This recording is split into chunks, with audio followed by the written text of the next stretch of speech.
Welcome to La Seu de Gel in the majestic Spanish Pyrenees for round 3 of the ICF Canoe-Slalom World Cup. 170 athletes from over 30 nations are here competing in this third round.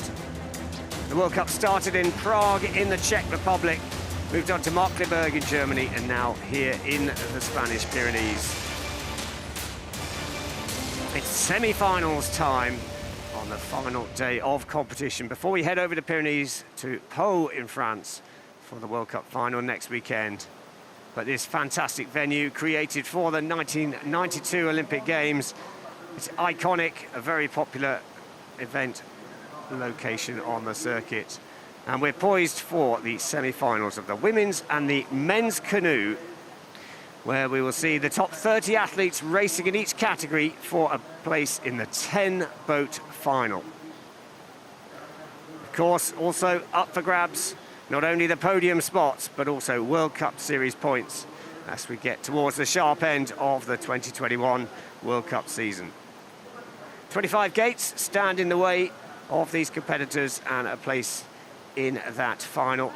That final gets underway at 11:30 Central European time. You can follow that on Planet Canoe too. But we're live through these semi-finals. It's the women's canoe first, and then we'll be up following that with the men's canoe. So myself, Andy Maddock, in the commentary booth, and alongside me I have paddling royalty, world and Olympic medalist from New Zealand, Luca Jones. Welcome to the booth. Good morning, Andy. It's great to be here. Well, thank you for joining me. Here is the start list. 30 boats racing in reverse order of their performance in the heats. Those heats took place on Friday.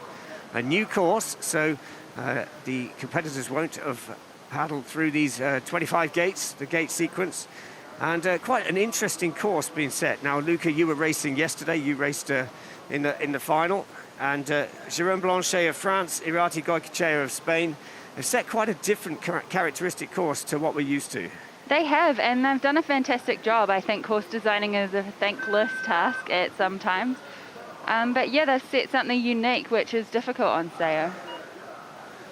Well, we're ready to start with the racing, and our first competitor for Andorra, it's Noemi Font Verhoeven. So she gets us underway. 30 boats going for just 10 places in that final later on this morning. And of course, World Cup points up for grabs. 60 points for a race win as the athletes contest who's going to take the overall World Cup Series title for 2021 in this 4-race series. So today, the athletes are kneeling in the boat with a single-bladed paddle. That's the canoe category. Yesterday, we saw the kayak category, and well, Luca, you were racing yesterday in the finals. What do you see as the hardest part of this course? One of the defining things about Sao is it doesn't look like big water, but it's actually really difficult out there. It's technical, it's quite rocky in some places, and the water's moving about. So even though it doesn't look big like some other courses, it's actually quite tricky out there. And I think on Sao, you know, you have to be online, otherwise you get caught out, like we see Noemi has done here. She's, you know, trying to fix a few mistakes out on this course and keep the run alive. But yeah, it's been quite costly out there for her so far. It has, and yeah, as you said, just as she got offline, the big problems occurred, had to roll back up, but a 50-second penalty picked her up on the upstream gate 12. And well, in this sport, a 50-second penalty, there's no way back from that. There isn't. Yeah, she'll be disappointed with that, but she'll be trying to make the best of the end of this run. You know, every race out there is experience, and she'll learn from this one. So, Luca, you raced in the kayak events at the Tokyo Games, but also in the canoe events. And how do you find the switching between the two, particularly when it's quite a compact program? Yeah, it's so interesting, actually. And sometimes, you know, walking the course in kayak and walking it in C1 and planning, they're completely different. A lot of the women switch in C1, so there are a lot of options out there on how to do the course, on what side, everything like that. Well, Noemi Font Verhoeven of Andorra stops the clock with a total time 1:87.45. And well, next up on course for another competitor for Andorra, it is Laura Pelisa-Shika. These Andorran paddlers will have spent a lot of time on sail and know this course well. So, yeah, Lara will be looking to put down a fast run out here. Well, a great opportunity. We know that the times yesterday, I think the fastest raw time for the men's kayak was 82.7. I was thinking earlier, somewhere around 95 seconds might be the kind of cut-off, well, the time for the top women's canoe paddler on this course, and maybe under 100 seconds for being in contention for a final. Any thoughts on that? Yeah, it's hard to say, really. Yesterday I saw Eva Turchel come down the course and I thought that her run would make the final, but then the run times just fell, so it'll be really interesting to see. But certainly under 100 seconds is something that we will see from these boats. It's just a case of who delivers the run fast and clean. That's the name of the game in canoe slalom. And at the moment, Laura is coming down, keeping it tidy. Just picked up a 2-second penalty on the downstream 10 so far. And now this critical move here. And it's plan B on the bottom drop, Niagara, as it was christened back in 1992. But there's no way back now for gate 24. And it's all gone wrong at the bottom. That was a heartbreaking end to the run. She'd had a fairly tidy run, but just that bottom section so costly. So, well, back to the top of the course. And next up for Germany, it is Nelly Bain. So the German team have a double effect here, really, competing in this World Cup for World Cup points, but also many of the athletes competing for a place at the World Championships. And she's off to a really good start. That's the tidiest top section we've seen so far. Online, looking smooth and composed, and that's what you want on Sao. And of course, Andrea Herzog, who was leading the was in the top 3 in the standings of the World Cup, not here this weekend. She's taking a bit of time out after the Olympic Games. She took a bronze medal at the Tokyo 2020 Olympics, but I'm sure she'll be back to defend her world title in Bratislava in 3 weeks' time. So Nelly Bain, well, continuing to build into this run. It's a solid run so far. Just that one touch on the downstream gate 10 showing so far. But another one just picked up on the downstream gate 15. So Luca, you obviously freshly back from the Tokyo Games. You're a 4-time Olympian, also Olympic medalist from Rio. You were 6th in Tokyo and well, in the kayak event, 13th in this event. How did Tokyo differ from other games? Yeah, it was a really interesting games. Obviously with COVID, you know, there was so many more layers to consider, and it did make the event very different, obviously one of them being that we couldn't stay after the Olympics. But it was still a fantastic event and so good to be a part of it. So Nelly Bain of Germany goes into first place, 1:14.52. That includes 6 seconds of penalties.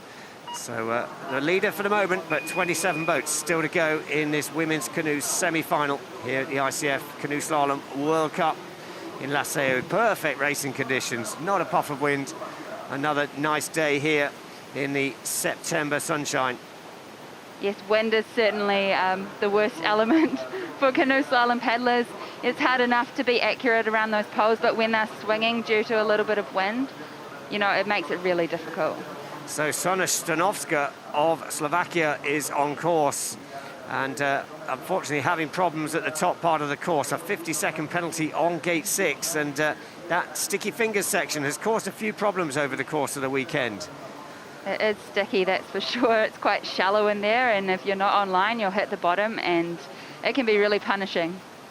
Well, it's quite a big surprise there for Sona Stanovska. She was 7th at the Under-23 Europeans just a couple of weeks ago, so strong performer, but it's not going to be a final today for Sona Stanovska of Slovakia.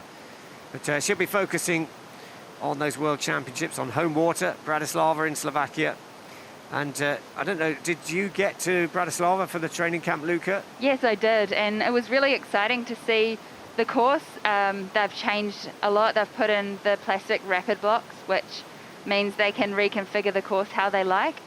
It's still the typical Bratislava big water, challenging water, but yeah, they've done a really good job. So it'll be interesting to see, and you'll obviously be able to follow that on Planet Canoe. But more problems here for Sonja Stanovska of Slovakia. Another 50-second penalty picked up on the drop. But yeah, those World Championships eagerly anticipated as they return to Bratislava, last in Bratislava in 2011. And yeah, modified course, and not a lot of time for the athletes to be competing on there ahead of the World Championships because of the pandemic and those changes. Yeah, I think 6 or 7 days of training before the event if you didn't go to the training camp, so not a lot of time to learn what is a very difficult course. So next on course for Slovenia, it is Eva Alina Hočevar, wearing bib number 15. Well, she has no problems through fingers there. Now into the upstream gate 7.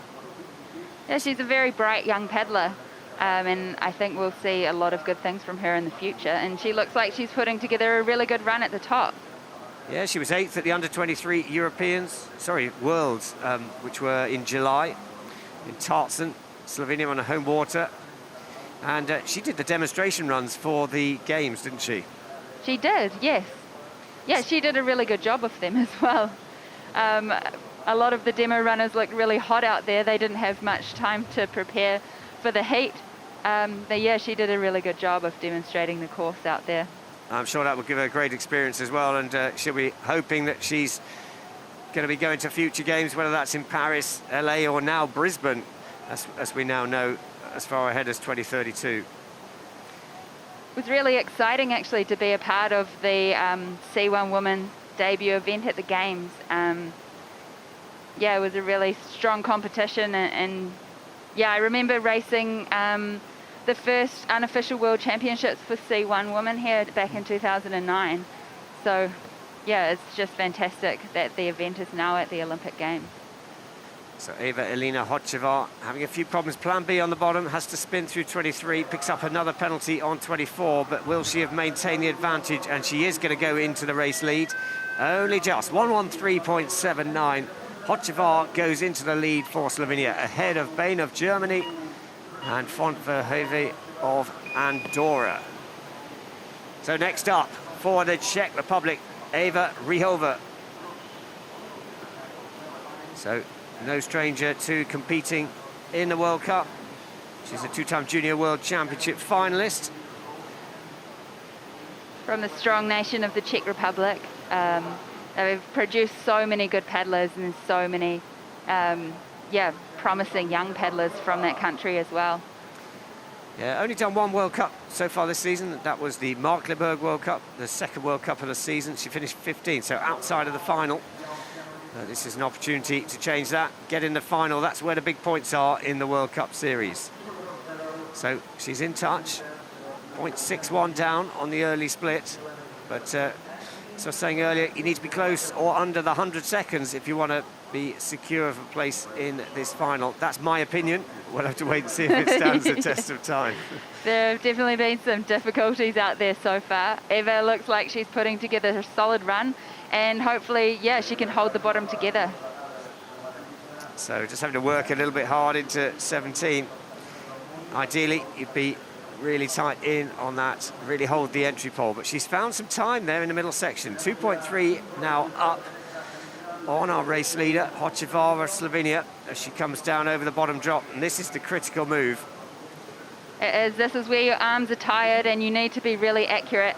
There's not much room for error here, and we see that she's, well, limited the damage on this bottom section. But unfortunately, she has picked up 2 50-second penalties on that section, not getting the whole head inside the gates. And, well, the advantage in the middle has gone at the bottom. So she drops into 4th place at the moment. And with those 2 50-second penalties, I'm sure we won't see her into that top 10 and into the final. Well, on course now, Avi Liebfarth of the United States of America, in and out of the upstream gate 2. But I heard you take a deep breath there, Luca. She was very tight on gate 1. She was, and it's not the start you want to a run, having to lean off the first gate. But you know, she looks like she's got back into her rhythm, and I think we'll see some really good things from her on this course. She laid down a smoking time in the K1 semi-final yesterday. She has a lot of experience racing under pressure, so I'm looking forward to seeing what Evie can put down out there today. Yeah, she finished 10th in the final yesterday, as you say, and she was 4th here at the World Championships 2 years ago on this course in the women's canoe event. And she's still a junior. Well, this is her last year as a junior. She was a Junior World Championship bronze medalist earlier on this season and went to the Games. So she's had a fast learning curve, but that's a pre-touch on 15. So for those of you not totally familiar with the rules, then you can't do that. If you touch a gate out of the sequence, then you automatically get a 50-second penalty for any gates above, and you can see that now showing on 14. So that's unfortunate. A big surprise, really. I would have put Evie down as being a contender for the final, but she's not going to progress with that 50-second penalty. And we see now she's actually been given a 50-second penalty on gate 1, so having to lean off that gate, it was really costly for her. Yeah, again, 23, just really having to get onto full stretch and deemed at this stage to have a 50-second penalty. So Evie Liebfarth of the United States of America is unfortunately right down in 6th place. But look at that time, 1:08.03. So it just shows the times are starting to come down. But it is still Hocevar leading for Slovenia as Bethan Foro of Great Britain starts her run. She's had a great season so far this year.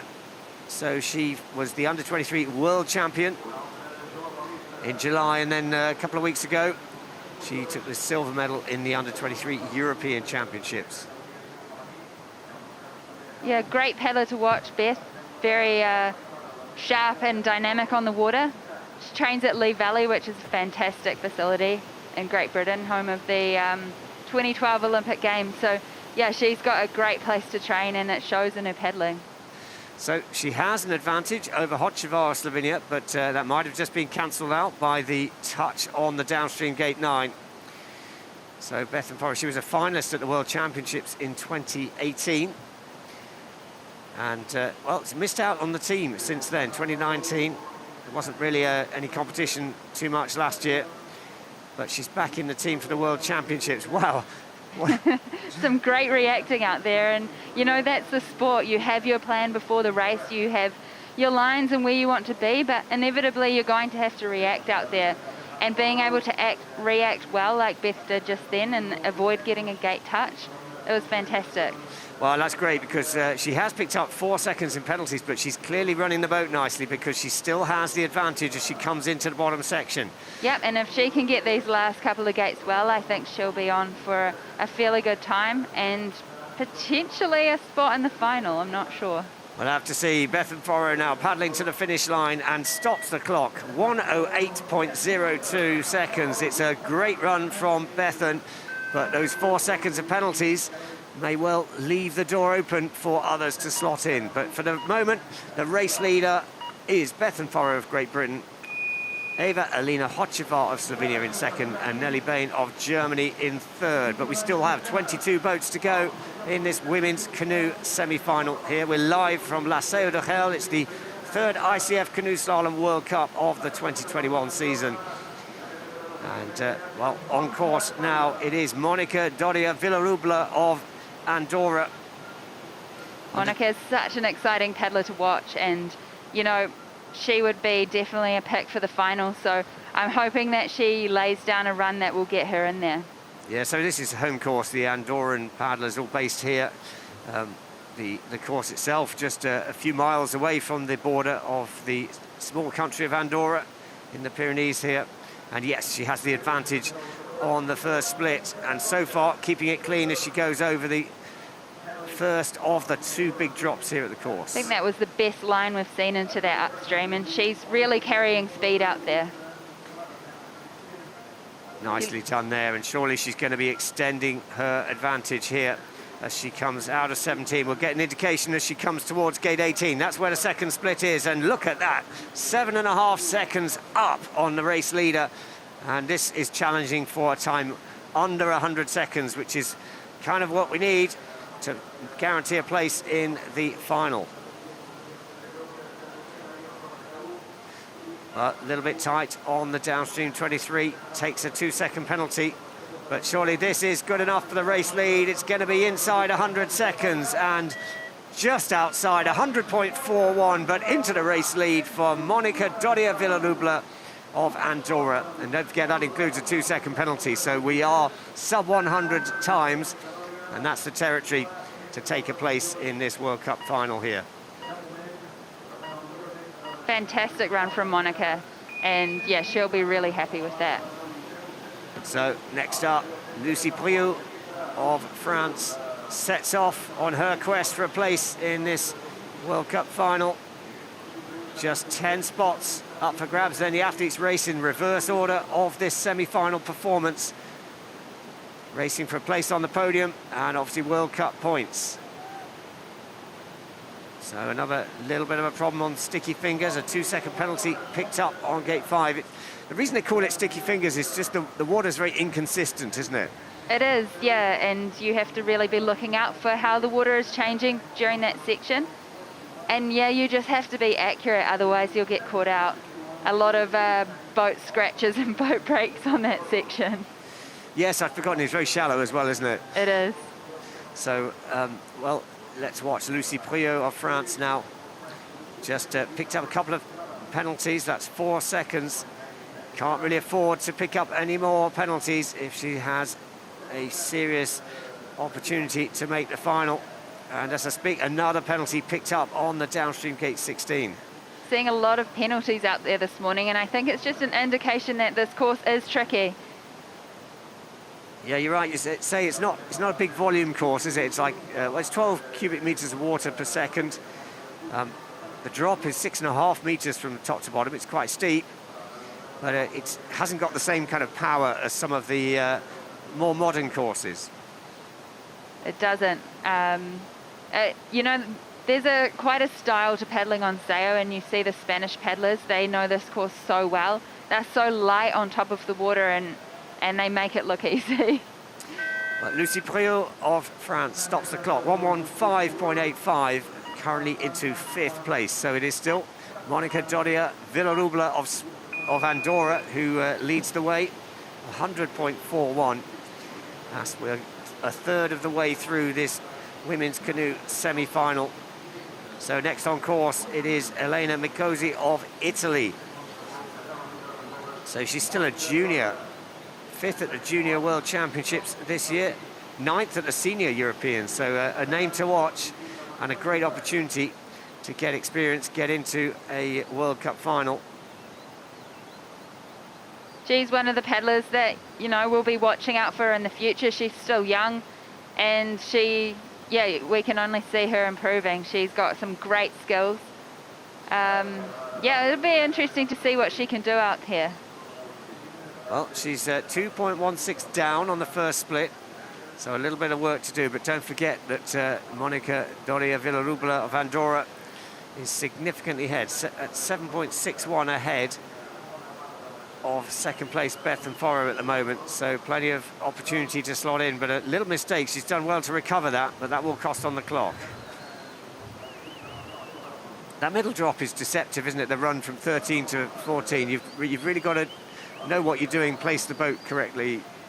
Yeah, it is very tricky, and if you're not online, you'll just get pushed about. And I think, as we're seeing, when you've only got one blade, it's really tricky just to get that speed and to get that line into the upstream.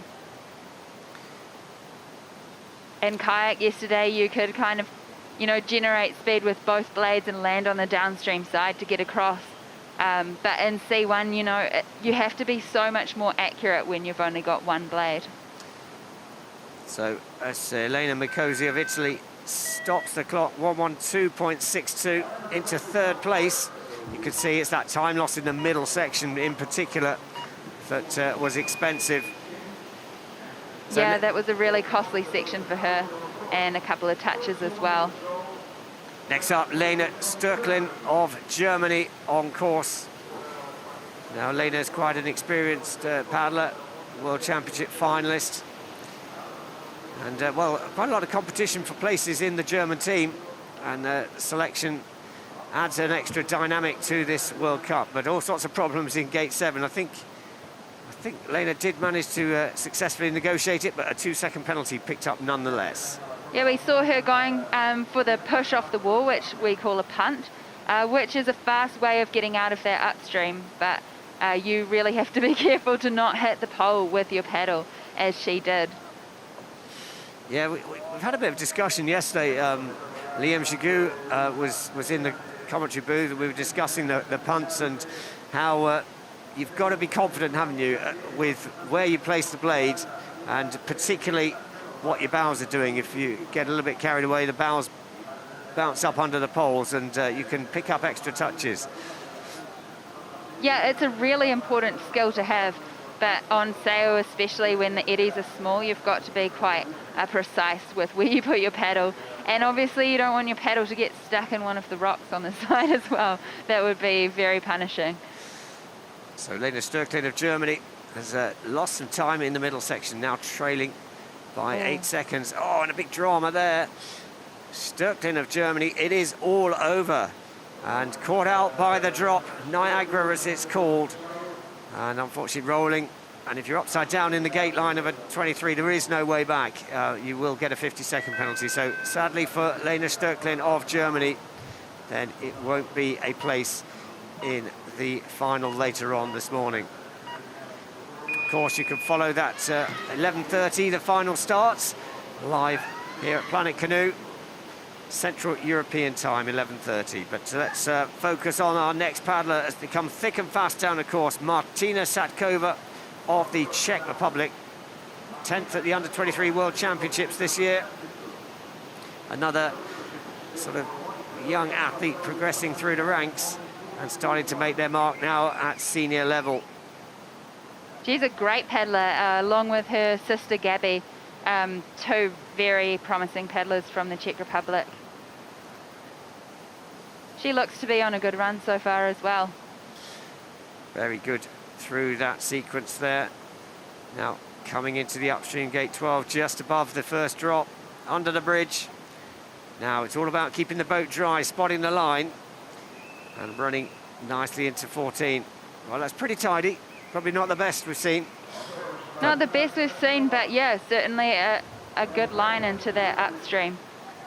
So just 0.33 down on race leader Doria Villarubla of Andorra. Yeah, we're looking at a great run here, but obviously this bottom section, it's so tricky, and when your arms are tired, oh goodness, as I was just saying, you know, there's a lot going on out there, and she's made a huge mistake which she'll be kicking herself for. And it is heartbreaking to watch, because I know how much these paddlers put into trying to put their best performances in out there, and when those mistakes happen, it is really hard to watch. So Martina Satkova there, it looked like she caught an edge, just put the wrong edge down, flipped the boat, and all of a sudden it all slips away, both time on the clock, but then that whole concentration. So a good run up to the middle section, but 121.52 and into 7th place. So the top three, as we near the halfway point in this women's canoe semi-final. Monica Doria Villarubla of Andorra still leading, 100.41. Bethan Forrow of Great Britain in second. Elena Mikosi of Italy in third, as we watch New Zealand's Hannah Thomas. Yeah, my teammate Hannah Thomas on course at the moment. She's only 19 years old. She'll be spending her 20th birthday in quarantine facility in New Zealand when we go back in October. But yeah, she is a really great paddler. Well, she's done a few World Cups, hasn't she? So she's no stranger to this senior environment. And, well, an opportunity. 5.1 down on the top section. But she does look like she's running the boat. She does. She looks like she's putting together a tidy run. She did paddle this course yesterday in the K1 semi-final, coached by Mike Dawson, who used to paddle for New Zealand. Well, it's great to see. And the facility, the new facility in Auckland, well, it's not that new now, is it? But seems to have made a massive difference to to like canoe slalom in New Zealand, as well as, you know, a credit to you. Your performance, I think, has helped bring the funding in and really get that initiative. Is that what you're seeing in your country? Yeah, absolutely. I mean, it was kind of a perfect series of events, winning a medal in 2016 and then the course opening in Auckland in 2016 as well. So we are so lucky to have that facility, a world-class whitewater course to train on every day. And we're seeing it, you know, in the likes of our young paddlers. Hannah, I think, will be disappointed with this run out there today. It looks tricky, and I think, yeah, she's definitely having some trouble out there, but she's one to watch for the future for sure. Well, lots of grit and determination there. She's gone back for gate 23, so she will make sure that she doesn't get any 50-second penalties, but the clock is still ticking, and it is still Doria Villarubla of Andorra leading the way ahead of Foro of Great Britain, Nicosi of Italy, as Hannah Thomas stops the clock in 8th place. Yeah, and you can see on her face she's a little bit disappointed. That wasn't the run that she wanted to put together, but we can see how difficult it is out there this morning. Well, the first of our Spanish paddlers on course now, it is Miran Lazcano. And, well, she's a senior European champion from Ivrea in Italy earlier on this season. And we can expect big things, especially whether she can apply some of that local knowledge here on the course. She's in touch on the top part of the course, and she's certainly looking very fluid. Yeah, you can see, actually, she knows this course really well. She's done a lot of these gate sequences before, and she'll be comfortable out there. So it looks good on 14. This is where a lot of people have been losing time compared to our race leader at the moment, Monica Doria Villarubla. But no problem there for Lazcano of Spain, now coming down to 18. She has dropped time, but she is in touch with the race leader. This three-gate stagger yesterday actually caught quite a few people out in kayak. It's quite a tight sequence, and she's done a good job of that. So it's that over-rotation you have to avoid, isn't it? So Lazcano picking up a 2-second penalty on the downstream gate 23. A little bit too direct from 22 and 23. But surely this will challenge for the second place in the standings so far. Crosses the line, 105.94, and into second place for Miran Lazcano of Spain. So we are at the halfway point in this women's canoe semi-final. 15 down, 15 to go, and only 10 places in that final. Alongside me, Luca Jones of New Zealand, World Championship and Olympic medalist, giving us great insight following her place in the final yesterday. Yeah, it's great to be here watching from the hot seat, and yeah, really appreciating the paddling that's going on out there. Having paddled the course yesterday, you know, I can sort of feel what these paddlers are going through, and I know that they'll just be trying to, you know, stick to the lines, but also try and react to what's going on out there. The poles might be a little bit low, which is, you know, perhaps why we're seeing quite a few penalties out on course this morning. And of course, on course for France, it is Angela Hug. Now coming into the upstream gate 14. 5th at the Under-23 World Championships, 6th at the Under-23 European Championships, so a consistent finalist at Under-23 level. And now seeking the opportunity to get into a senior final here in La Seu, the 3rd World Cup of the season. As we come into the sharp end of racing, and well, the World Championships in 3 weeks' time in Bratislava. But the penalties just adding up now. 2 touches showing. Very strong C1 nation, France.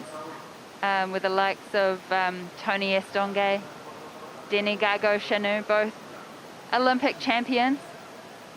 And of course Cédric Joly, who was the world champion here in 2019, but such is the calibre of the athlete that didn't get a look in at Olympic selection.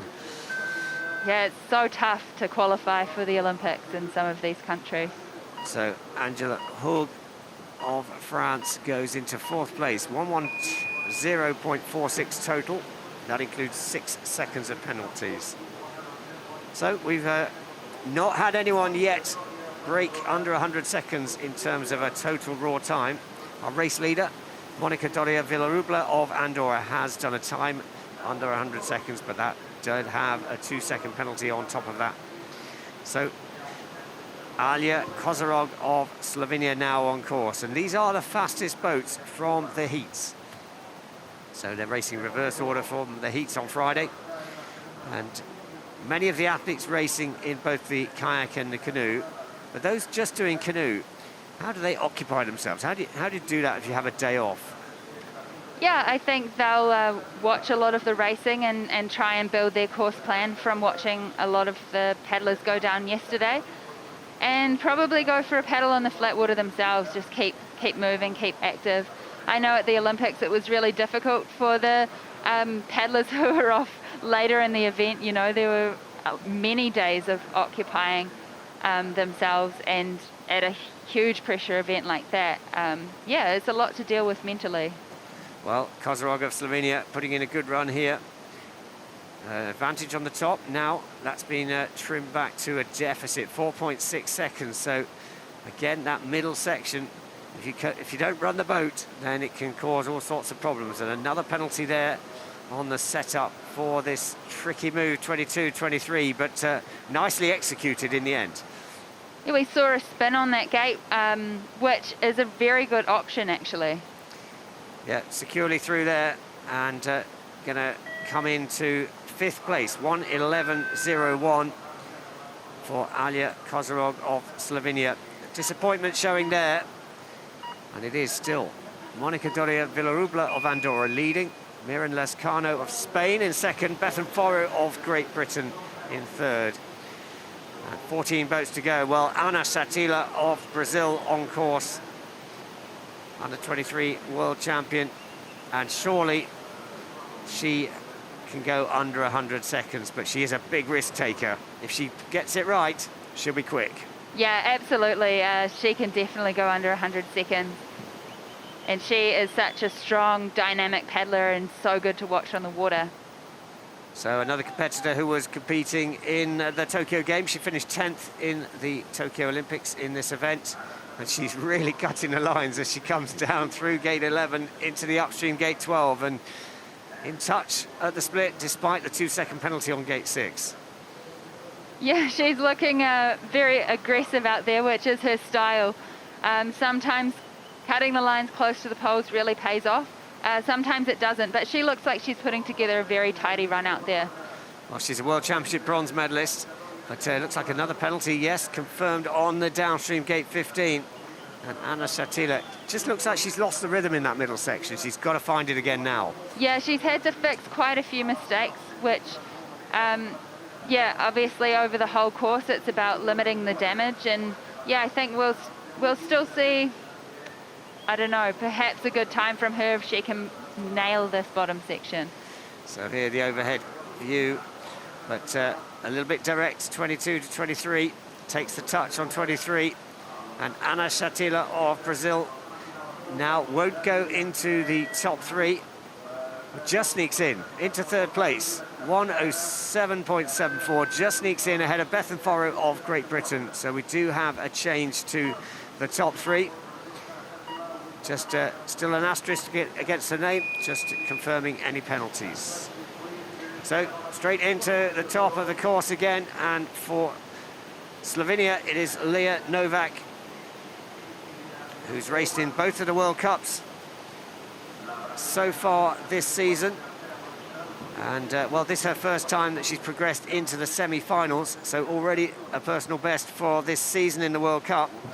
Can she go one better and get into the final? Top 10, that's the job to get into the final. We just saw her do a fantastic job of the punt on gate 7, really carried that speed out. And wow, yeah, she's putting together a really good run. Particularly, look, 2.25 down, but that includes 4 seconds of penalties. So she's clearly got the pace, this young Slovenian. Now coming over the drop. It's interesting watching the different lines, isn't it? That some people take the left-hand line. Some people, we saw some of the Spanish kayaks going on the green line down the right yesterday to get into 14. Yeah, and that's one of the interesting things about the course is there is no one line, and you know, it's part of the tactic in choosing which line you think is the fastest, but also which line you think is consistent. Yes, that is important, and there's a couple of moves, particularly like the upstream gate 2. How much do you have to spot what the water's doing when you run into the upstream gate 2? Oh yeah, that's really important. The water's moving around quite a lot, and yeah, you might have a plan to do the upstream in a certain way, but when you get there, that plan could certainly change.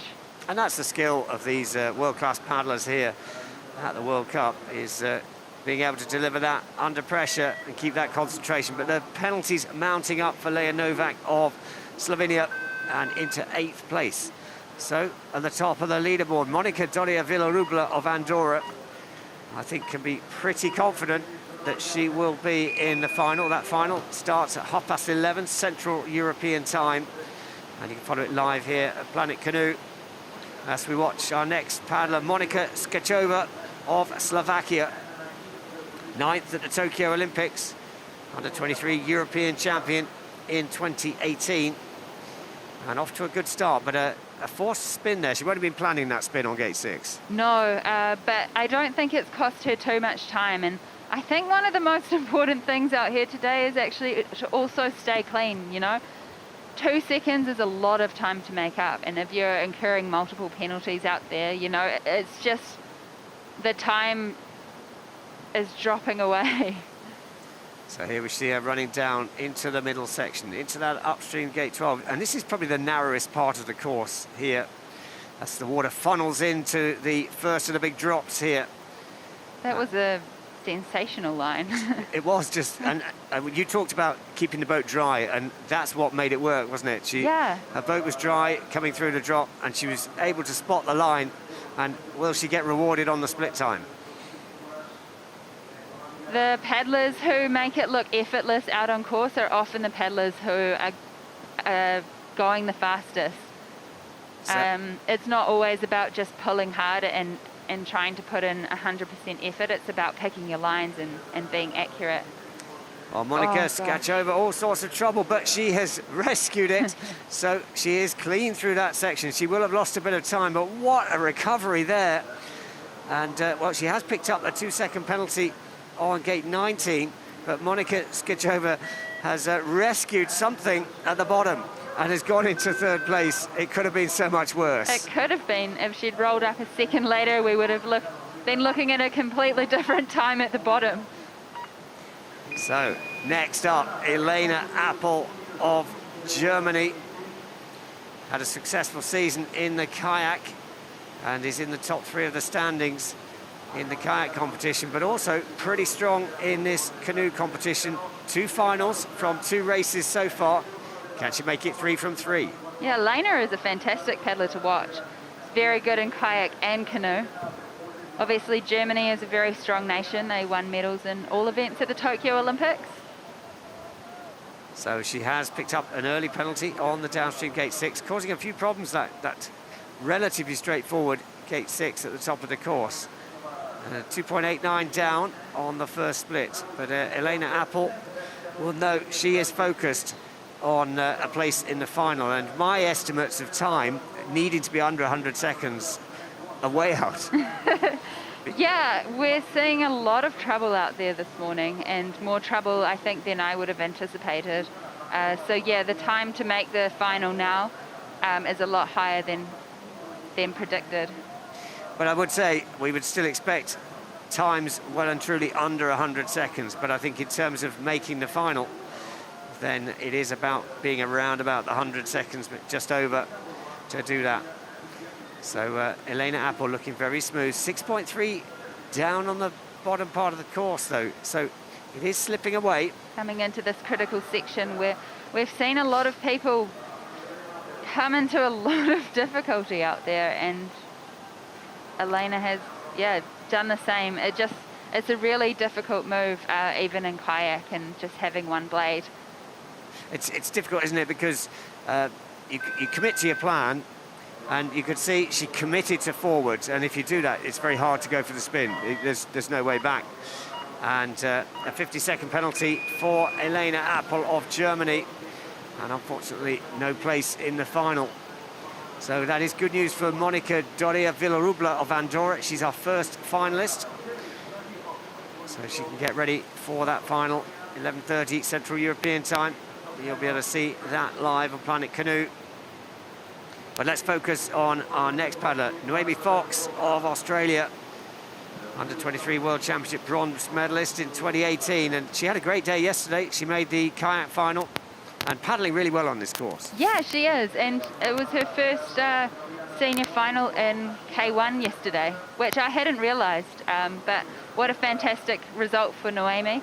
And she's a very competent paddler in C1. She's very smooth, has very nice lines, and we're seeing that out on course. She's only 0.12 down on the split.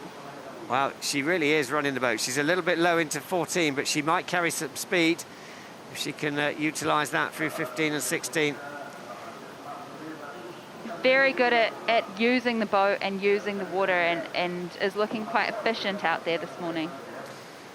So she'll get an indication. Again, lost time in the middle section. It slips away because we did see she was a bit low in 14, but she looked to be running the boat. And this is that awkward stagger sequence there. A penalty and a bit of a time loss with that spin. So Noemi Fox needs to keep her focus as she comes down the bottom of the course. Well, she's rescued it. She has got into the upstream 24, but those penalties are mounting for Noemi Fox of Australia. And a 50-second penalty showing on the downstream 22. Another victim of the bottom of the course. So a great start to the run for Noemi Fox of Australia, but it all came undone a little bit at the bottom. And that means that Miren Lascano of Spain is our second qualifier into the final. So the host nation have at least one paddler in the final. So next up, it is Marjorie Delassou of France. Fourth at the Tokyo Olympic Games in this category. And kind of paddled under the radar in Tokyo. She did, yeah, and what a fantastic result for such a young paddler. And she paddled really well in Tokyo and had been getting some good results in the French selection races. I look at that, 1.06 seconds up, so a real challenger to our race leader, Doria Villarubla of Andorra. This is the critical section. This is where Doria Villarubla was so strong, and it's disaster here for Marjorie Delassou. Uses her experience though. She won't get a pre-touch. So she is still in the race, but all of a sudden the penalties are adding up and there's a time loss in the middle. And you wouldn't look at that section before the race and think that it was so critical, but there is so much time in getting that line through the hole into the upstream. So after a big mistake like that, it's so easy as well to lose your focus, but it looks like Marjorie has put that behind her, and she's focusing on what she can do as she comes down towards this tricky move. It's a common mistake once you do start to incur those time errors to try and, paddle harder and to try and make up time, but it never really works in slalom. You just have to stay composed and try and stick to the rest of your plan. Unfortunately, gate 23 bites again. 50-second penalty, and it is Marjorie Delassou, who was fourth at the Tokyo Games, has to settle for 15th place and outside of the final. So Monika Skachova of Slovakia, who had that dramatic roll on the bottom drop, gets to fight another day. She will be in the final alongside Lascano of Spain and Doria Villarubla of Andorra.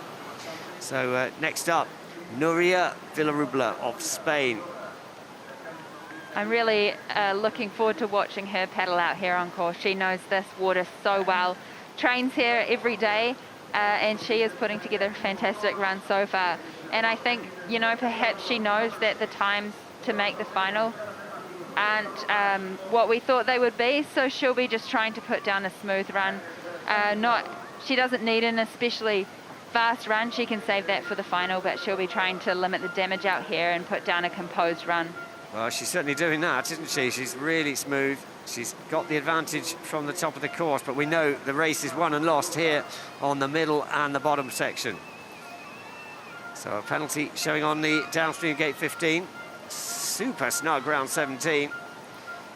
Such a smooth paddler. She's very good at using the water, putting her boat where she wants it to be.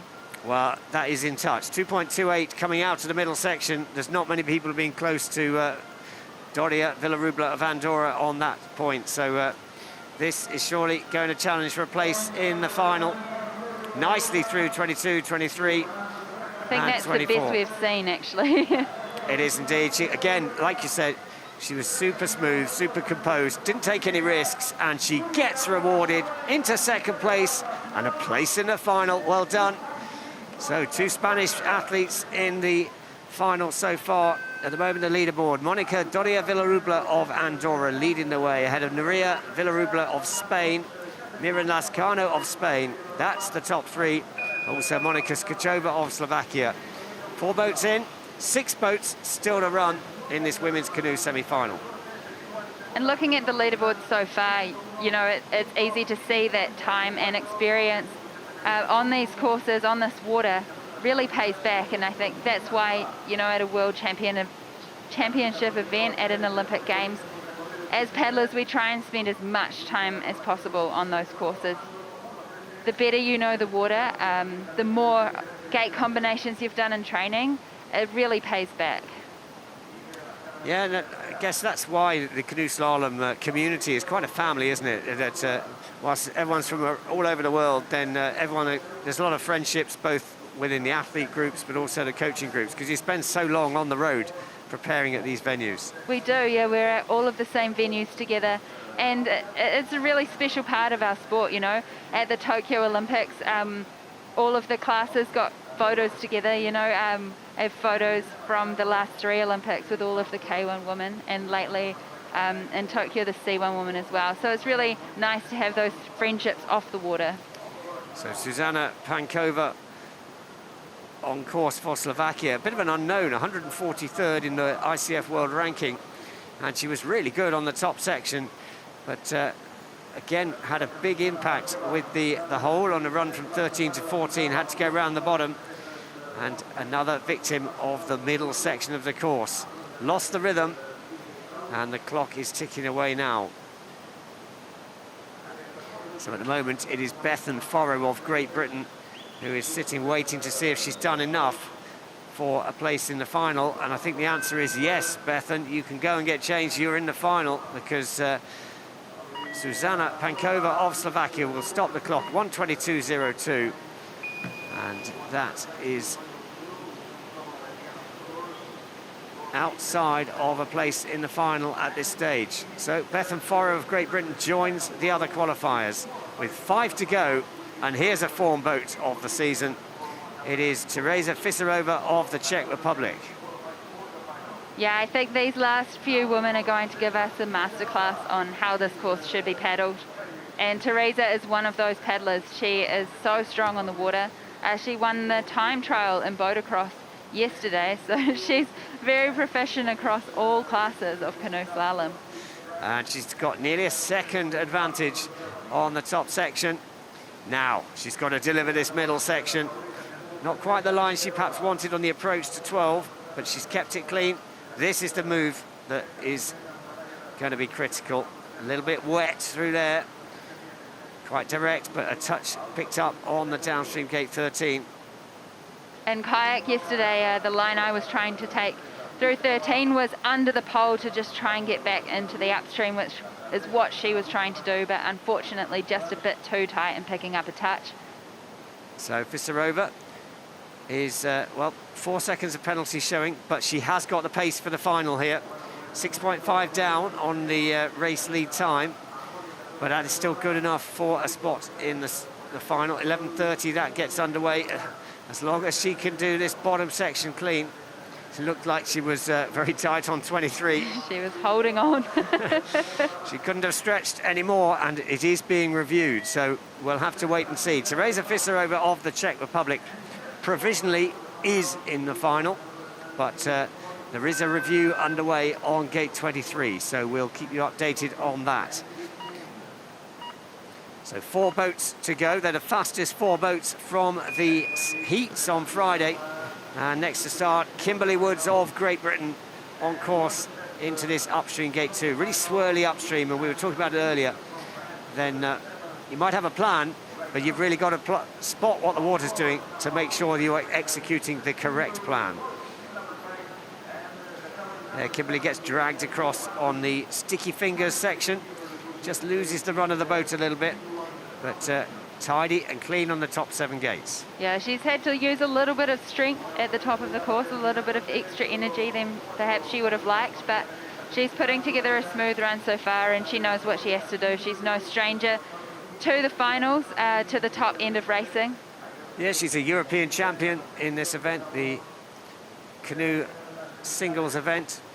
She hasn't been doing so much of this in the last 12 to 18 months because she's been focusing on the kayak for the Tokyo Games. She finished 10th in the final of the Tokyo Olympics in the kayak. But, well, a couple of little touches there, 15, 16, and suddenly she goes from being comfortably in the final to just needing to steer it home and not make any more mistakes. Yeah, it's so impressive, actually, Kimberly not having trained much in C1 and just paddling so well out there. So far, 4 seconds in penalties for Kimberly Woods, but it is smoothly through 22, 23, and surely this will be good enough for a place in the final. Kimberly Woods of Great Britain will go into 3rd place. There is a review on gate 19, so that is provisional, and that is provisionally into the final. And I can confirm that Teresa Fisarova of the Czech Republic is a qualifier. She has now slipped to 7th, but there were no changes to her penalties, so we will see Teresa in the final.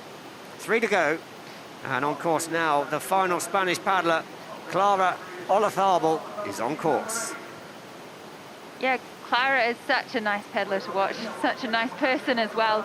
She spent some time in New Zealand training out there, and yeah, she's a really nice person to have around. She was 5th in Markkleeberg at the last World Cup in Germany, and so she's very capable of getting into a final, and that will help her standings. The standings at the moment, Andrea Herzog, the world champion from 2019, is leading the standings, but she's not racing this weekend. Jessica Fox is currently 2nd in the overall standings, ahead of Teresa Fisarova and Mallory Franklin. But that will all change. And of course, next weekend, the World Cup final, just over the Pyrenees in Pau in France, we have double points up for grabs. That will indeed be an exciting race. Everyone wants to win the overall World Cup standings, so there'll be a bit of extra pressure on that event. So Clara Olazabal now crosses the split time, 7 seconds down. Well, that includes those 4 seconds of penalties, but on track for a place in the final. And at the moment, the time, it's Alja Kozarog of Slovenia. 1:11.01 is the time to beat for Olazabal of Spain to get 3 Spanish boats into the final. Another penalty on 24, but this is comfortably going to be inside that 111 threshold. And well done, Clara. You are in the final. So 3 Spanish boats in the final. And just looking at Kimberly Woods of Great Britain has been given a 50-second penalty. I didn't see which gate that was. I think it was gate 19, wasn't it, that was being reviewed? Yes. So that's a change. And, well, the misfortune of Kimberly Woods means that Angela Hug of France is our next qualifier. So Mallory Franklin of Great Britain now on course, Olympic silver medalist from the Tokyo 2020 Games. She's world champion in 2017, a European champion in this event as well. 2019 European champion it was. And paddled really well. She picked up silver medal yesterday in the kayak event. She's just a fantastic paddler over both classes. She's really, you know, strong and dynamic on the water and really good at just packing her lines. So she picked up a 2-second penalty on the downstream gate 10. But now this is the section, just another penalty on 15.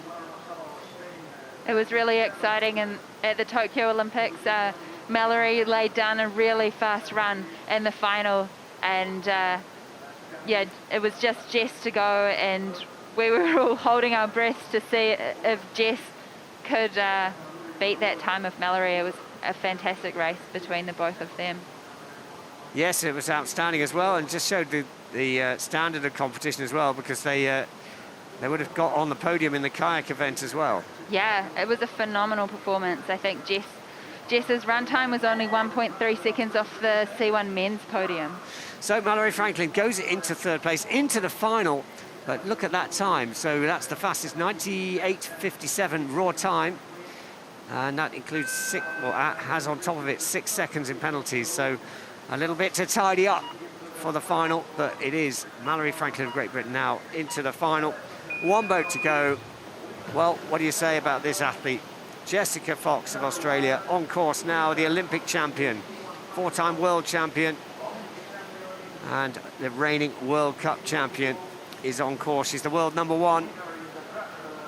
She's a goat, that's for sure. From a extremely strong paddling family. Her father, Richard, multiple world champion, 5-time world champion, I believe.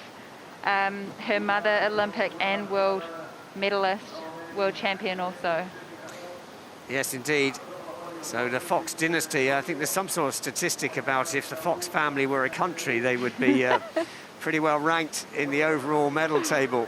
But look at that, 1.93 seconds, the advantage on the early split. And I'm not sure whether that penalty on gate 9 is included in that or not. But anyway, it's still a little bit sticky, 13-14. But Jessica Fox of Australia, well, the job here is to get into the 10-boat final and then to race for the podium later on. 11:30 Central European time. You can follow that live here at Planet Canoe. And, well, she looks so composed. 3.8 seconds down on the split time, so the advantage has gone, and that was reflected, that run into 14. Not what you'd expect, but, well, you're allowed... Even a goat is allowed to have a little bit of a mistake on a run. Yeah, she'll be saving some energy for the final. She did 2 runs yesterday. She knows she's got another run to do today. So she'll be doing enough just to make it through, and then we'll see a few extra gears from her in the final. So Jessica Fox goes into third place and into the final for Australia.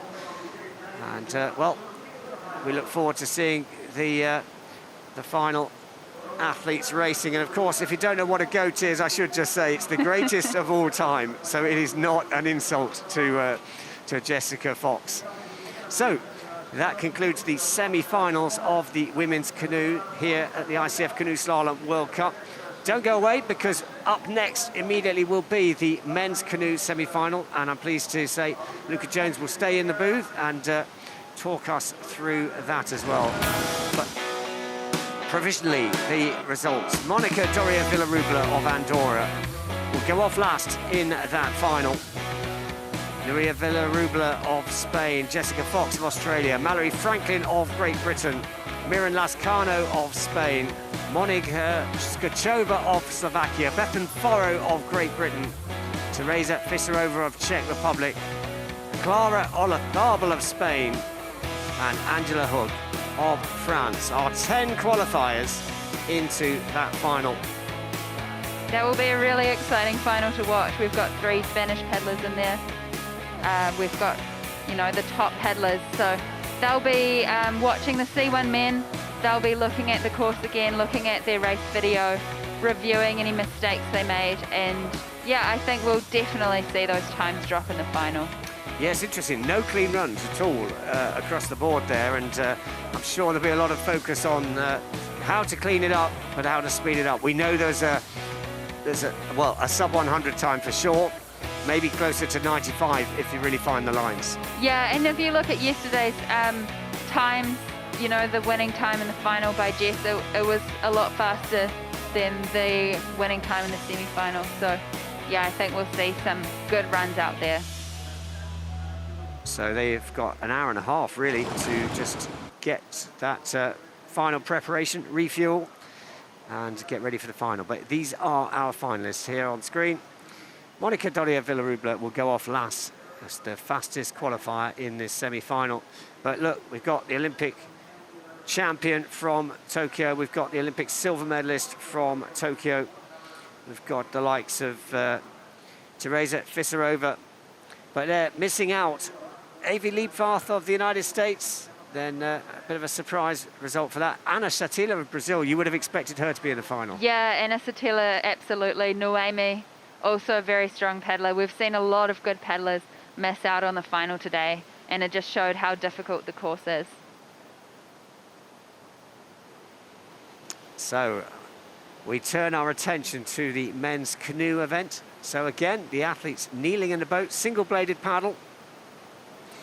And, well, in this competition, we have racing the Olympic champion, Benjamin Savsek, crowned just a few weeks ago in Tokyo. We also have the reigning world champion, Cédric Joly of France.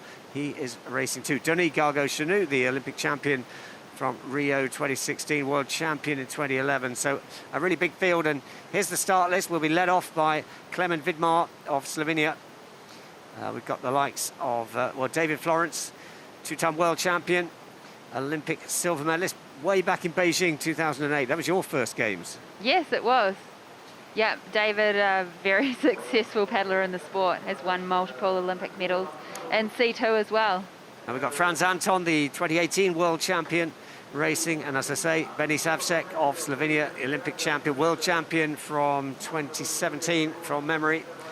And you've got the likes of Ander Elosegui from Spain, who you'd expect to be fast, who's got a great record at the games. Four-time Olympian, 2 times 4th place. And he was a World Championship medalist on this venue as well.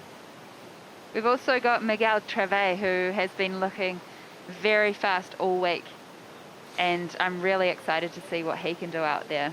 Yeah, and in picture now, Alexander Slavkovsky, wearing that bib number 1. He wears that bib number 1 for a reason. And, well, you could say always the bridesmaid, never the bride.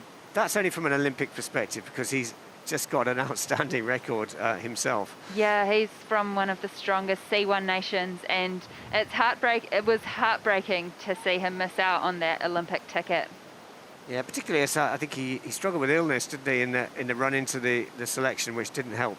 Yeah, I think so, and yeah, has won so many races in our sport, and the Olympics just eludes him. So I think everyone hopes that he'll get his ticket in the next round. So 30 boats racing in reverse order of the heats for just 10 places in the final. And we are underway with racing. The first of our competitors for Slovenia, it is Klemen Vidmar. And correct me if I'm wrong, but I think his father actually coaches Benjamin Savsek. You're correct. I think, because Jose Vidmar is kind of a bit of a legend in the sport from a while ago in Slovenia. But yeah, one of the pioneers of the sport. And yet now another generation here. We see a lot of paddlers actually coached by their parents. Obviously, Jessica and Noemi Fox are coached by their mother, Miriam. We've got Yuri Perskovich coached by his father. Yeah, it's nice to see it, those strong canoeing families. So if we think about the times, then 82.70 was the fastest time recorded in the kayak competition yesterday. It's the same course, and I think we would say in this men's canoe event, under 90 seconds. Again, hard to say. Well, what do I know? I got it all wrong, my predictions. But I do think under 90 seconds, not necessarily to make it into the top 10, into the final, but certainly under 90 seconds is to be contending for a top 3 place in this semi-final. Yes, absolutely. Often we see the C1 men and the top K1 women are posting similar times, and I believe Jess did a sub 90 yesterday. She did. So, well, our first competitor, Klemen Vidmar, making it look easy down the course for Slovenia. 100.88. It's a clean run, really, really flowing. Whether that's going to be enough, we'll have to wait and see, but a respectable start for the young Slovenian. is the first clean run we've seen out there this morning. Good point, yes. As we see Peter Linkstead of Great Britain on course now, 11th at the under-23 Europeans, 17th at the under-23 Worlds this year, and recently confirmed his selection to the World Championships for the British team. So the British team had a slightly delayed selection for the World Championships because of the COVID pandemic, and it was Peter Linkstead who got that final spot to go to Bratislava and race obviously here in Seo and then also in Po next weekend. And 2.49 up, he's found some rhythm on the top part of the course. Yeah, so he's racing his first World Cup this weekend, is that correct? I think he's raced some before, okay. But this is his first World Cup as a kind of a fully fledged senior team member. He was a little bit low into gate 12, now he's having to work hard to get up for 14. So a little bit of time slipping away. He needs to get back online as he comes through 15, 16. And we'll see whether he has dropped a significant amount of time. 2.49 was his advantage at the first part of the split. And, well, he's still held on to that. But we know there's still a lot of fast boats to still to go, including the Olympic champion. It's such a tight class, the C1 men, and I'm not sure that Peter's done enough out on course today to make it into the final. And that looked like a 50-second penalty. Just unfortunate, very direct on 23, and I'm not sure that the pole went round his head, but Peter Linkstead now crosses the finish line, stops the clock, 104.44, and it's a 2-second penalty, so it's a good job I'm in the commentary box and not judging. Yes, I would hate to be a gate judge. There are some really tough decisions to be made, but there are a lot of video cameras out on course, and there's a whole team of people reviewing those decisions.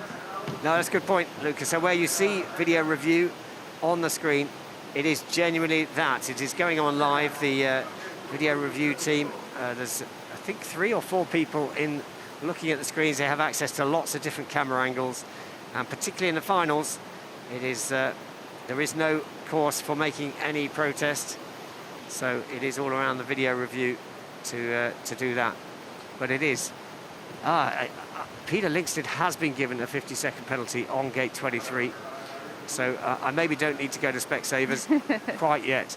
But Clement Vidmar of Slovenia is our early leader, 102.88, and unfortunately for Peter Linkstead, that 50-second penalty does stand on gate 23. So on course, Jean-Pierre Bourri of Senegal, who's, well, back from Tokyo, another athlete. He didn't finish inside the semi-final, though, in Tokyo.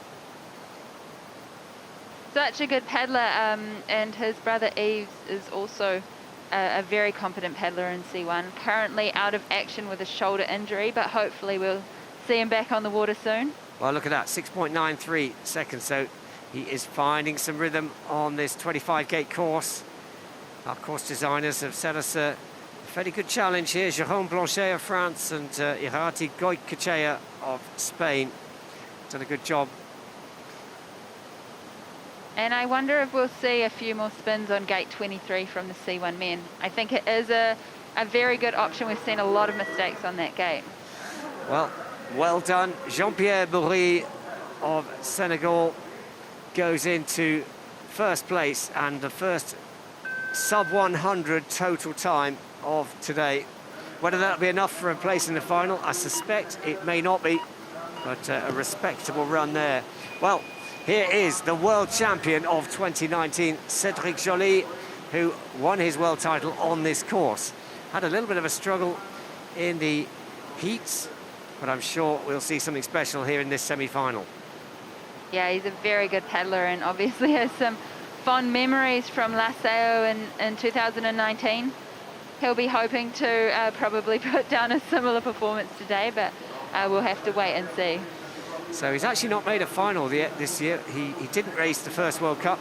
He did race the second World Cup, but was 12th, just outside the final. But this is what's required. He's found some time at the top of the course, 0.89. You can't win the race at the top, but you can lose it. So he's put himself in a great position now, and that's a good line into 14. That's a very good line, and he's carried speed round that upstream. He's He's looking very dynamic and composed out there. And, you know, it goes to show slalom is such a mental game. You've got your plan, but it's so important to be able to react in the moment, not panic out there when you make mistakes. So he's extended the advantage, 2.87. We'd be expecting this time to be around about the 90 seconds. Let's see, is he going to take it on direct? He does, he gets it clean. He's tight into 24, and surely he will have found a lot of time on that move. Absolutely, there is so much time, as we saw yesterday in the K1, in that bottom section, and that is a great time. Stunning, 91.63. Cédric Joly goes into the race lead for France, and another clean run. There is an asterisk against his name, but I suspect that's just waiting to make his result a firm result. But into the race lead, 91.63, and well, that has set the benchmark for others to follow. I would say that will be in the final, but obviously there are a lot of paddlers to come and we'll have to wait and see. But that was a really stunning run, especially at the bottom. I would agree, and well, let's hope that we see the world champion in the final later on, but we still have 25 boats to go in this men's canoe semi-final here. And of course, Flavio Micosi of Italy. Little mistake there on 5 to 6, having to spin. But no penalties picked up. It just will cost him a little bit on the clock. And we'll see, you know, does he panic and start to try and push it to make up that time, or does he stay composed, stick to his plan and just try and, you know, use the water and be composed?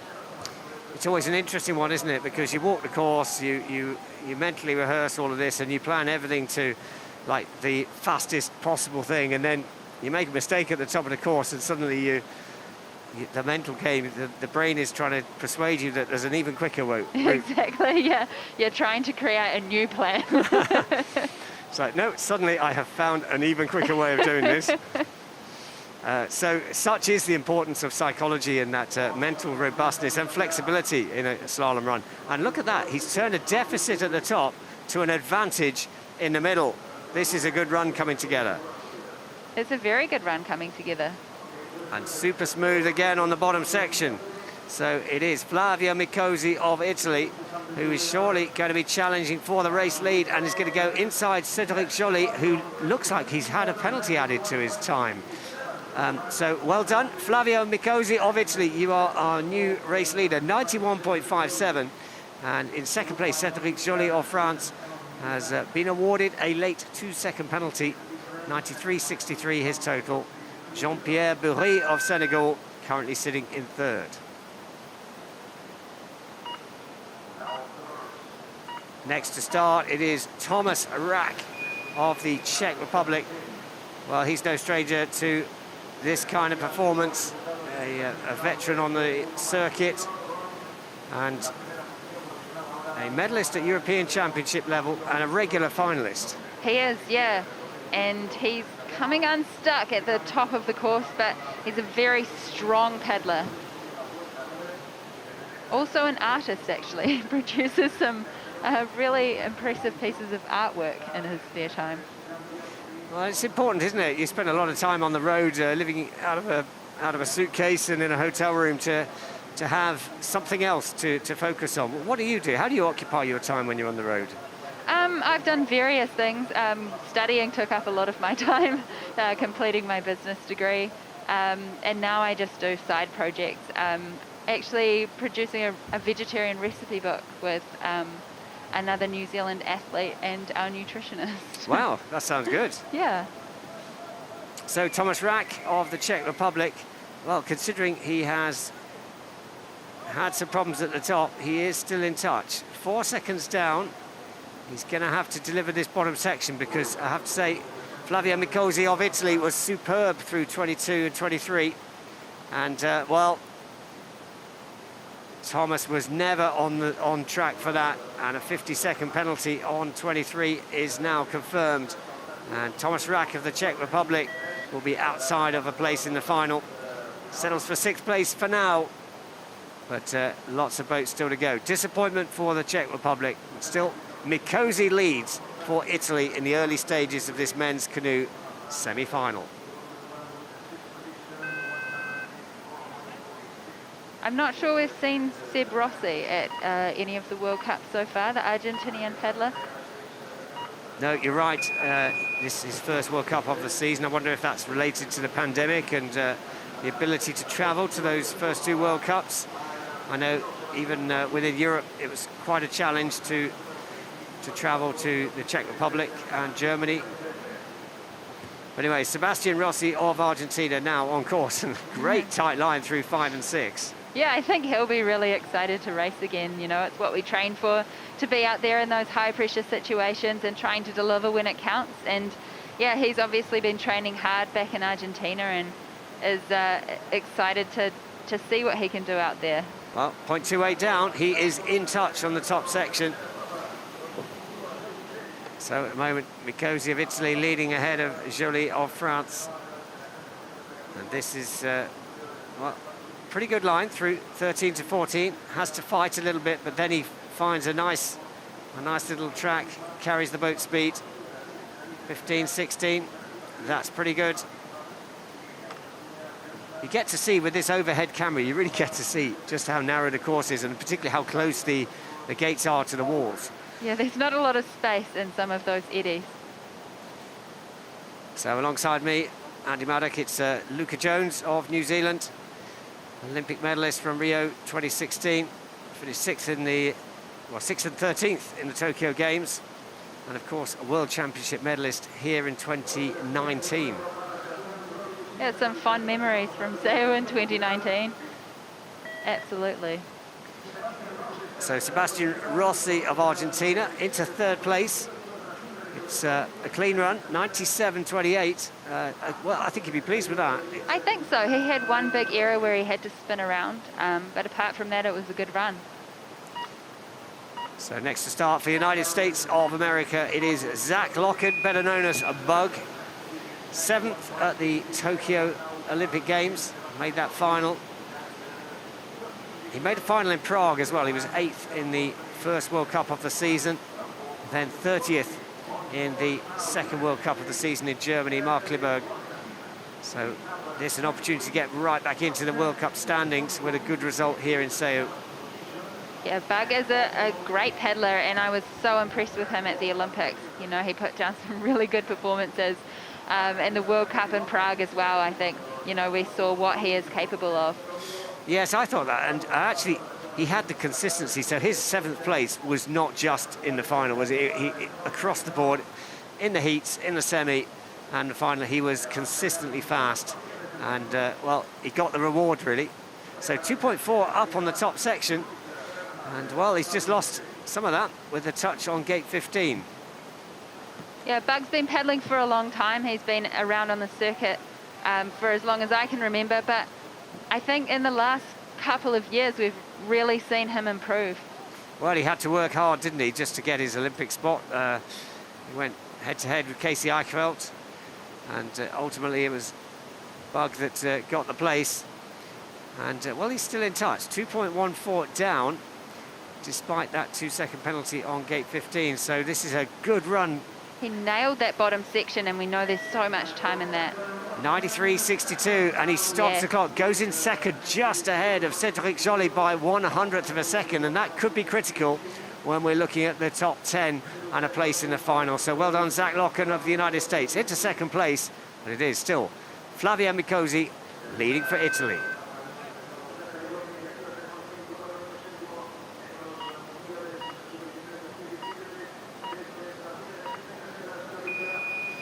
So next to start, on course, Luis Fernandez of Spain. 31st senior Europeans, and hasn't raced any World Cups this season, but you could expect a Spanish paddler to be able to show us how to do it on this great Olympic course from the 1992 Games. Wow, and he has really smoked this top section, showing his experience, how well he knows the water on this course. He looks composed out there, definitely carrying speed, and he's got good lines, and it's showing in the time. So 2.65 up.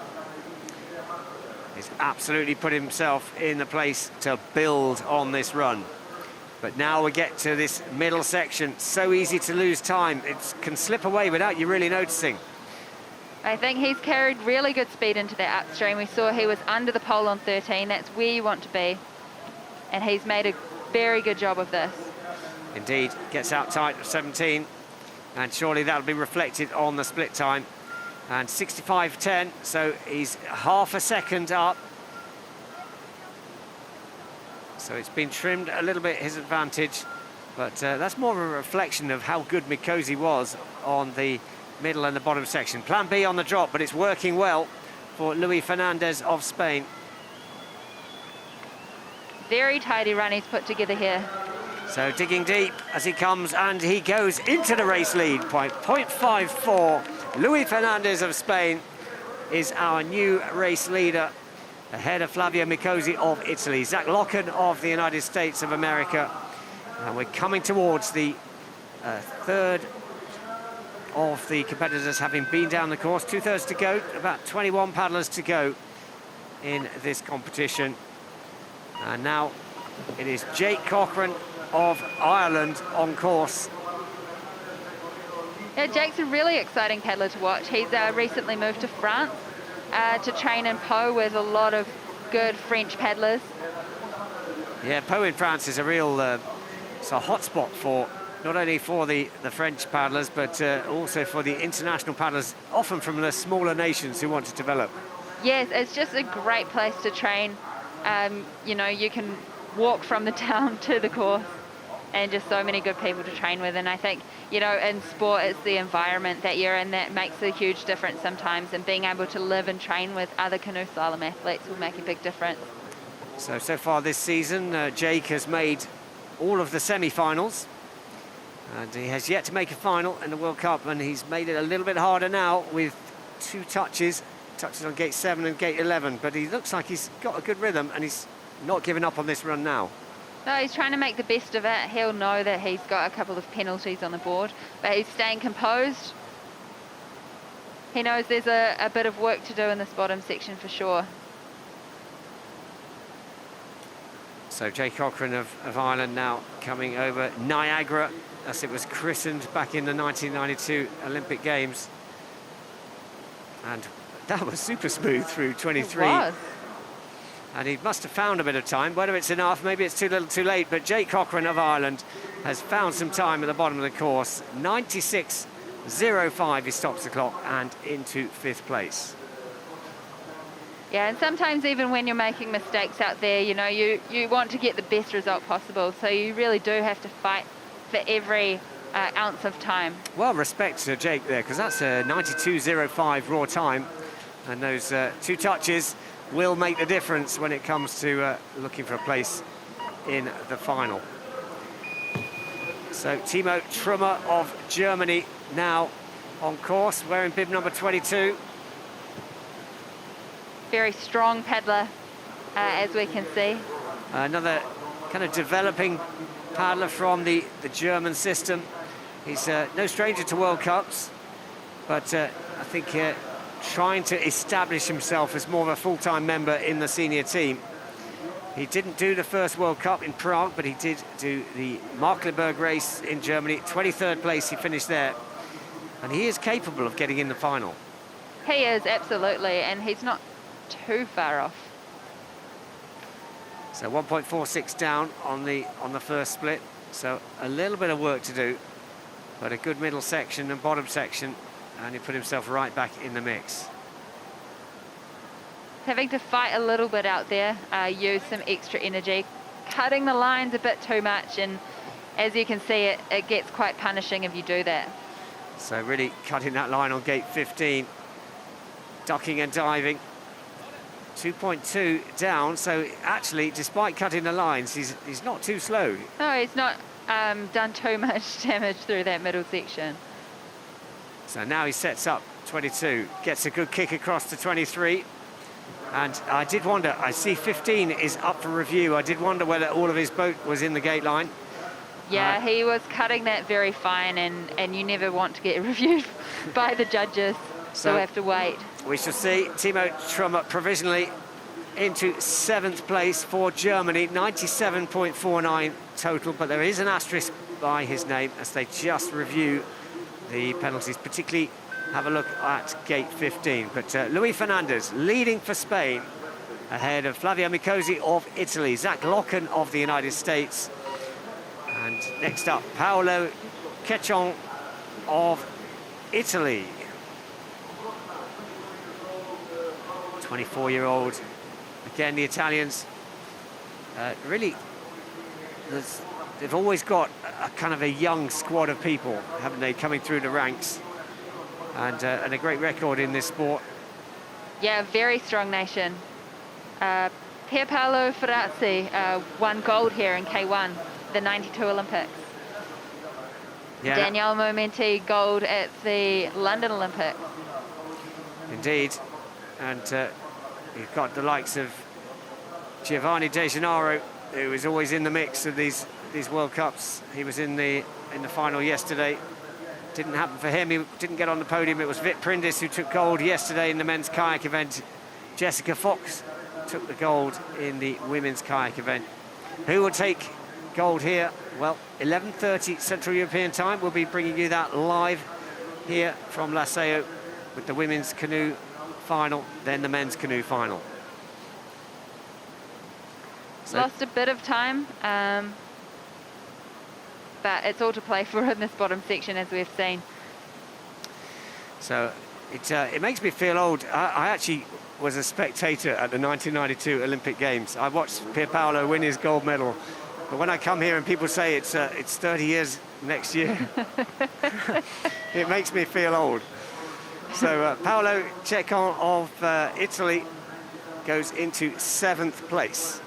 I was actually looking at some photos yesterday from the 92 Olympics, and it just looked like a phenomenal event. The grandstands along the side of the course, the crowds. It was, and the grandstands were really steep and really close to the action, and yeah, it was, and it was kind of new for the sport. Sport did make its debut back in Augsburg 1972, but it was the return of canoe slalom to the Olympic program, and yeah, a lot of happy memories. And a lot of foundations built for kind of what we know as modern canoe slalom. Absolutely, and what a fantastic course they built here. It's not changed much in the 12 years I've been coming here. The channel is relatively similar. So on course now, Wojciech Heger of the Czech Republic, silver at the under-23 Euros in 2021, junior European champion in 2017, and again, someone who has been making his mark on the World Cup stage. Hasn't yet made a final this season, 15th and 13th in the first 2 World Cup races. But this is his opportunity. But that 2-second penalty at the top won't be helping his cause as he goes for a top 10 position. Yeah, he's not having the run he would like to, or he is capable of, picking up some touches. But I do know what he is capable of. He's a very fast paddler.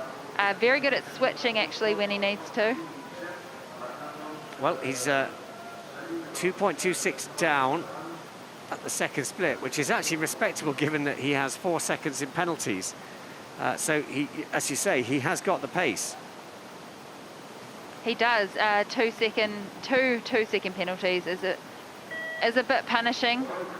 So 95.30 total, and well, that shows 91 raw time, and that he has to drop down to 5th place because of those penalties. So Luis Fernandez of Spain still leading ahead of Flavio Micosi of Italy, Zach Locken of the United States in 3rd.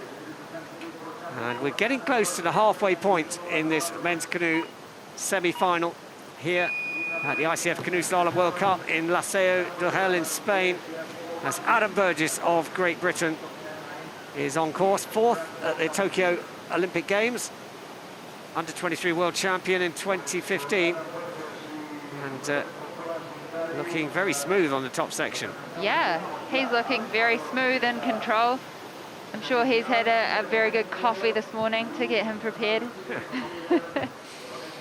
So Adam's a qualified barista, did you know that?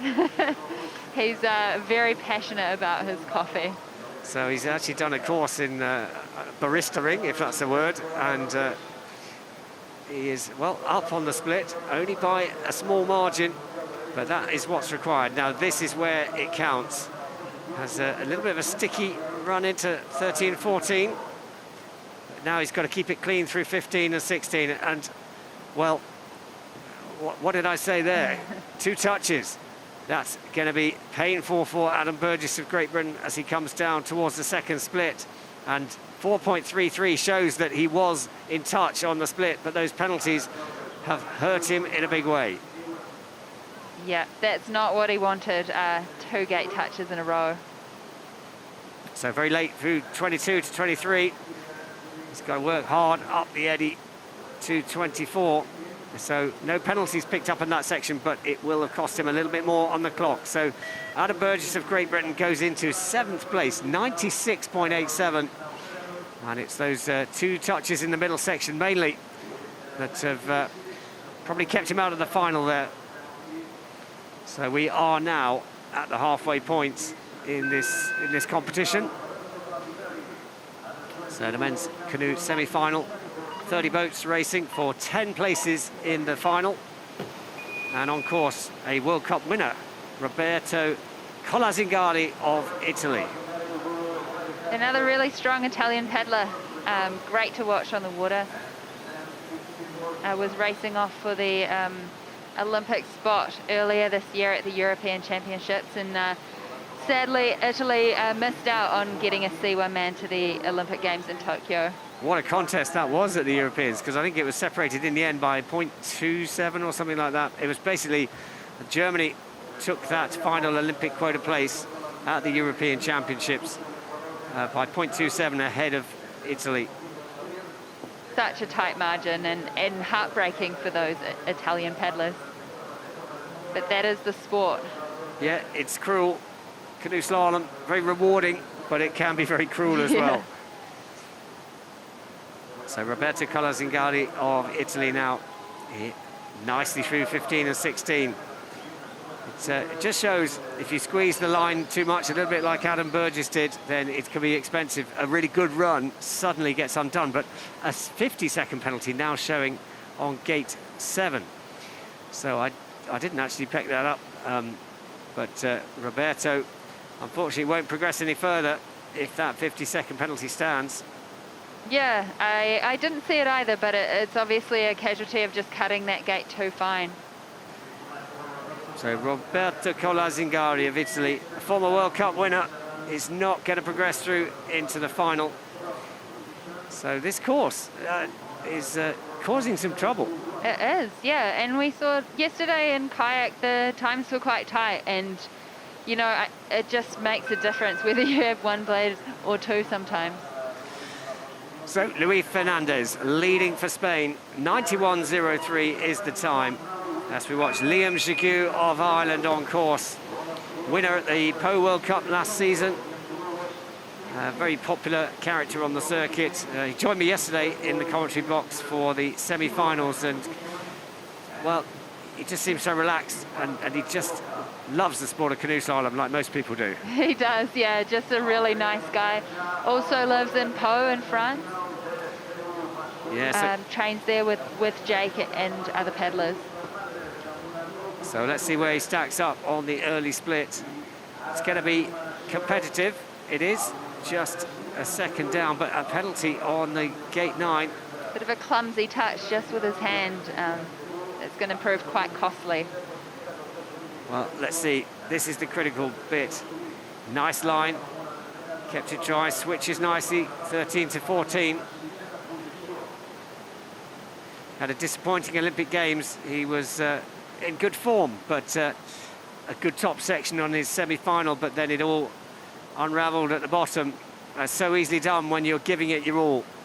Yeah, just it's such a high-pressure event, and yeah, I really felt for Liam. He had been paddling so well up to that point.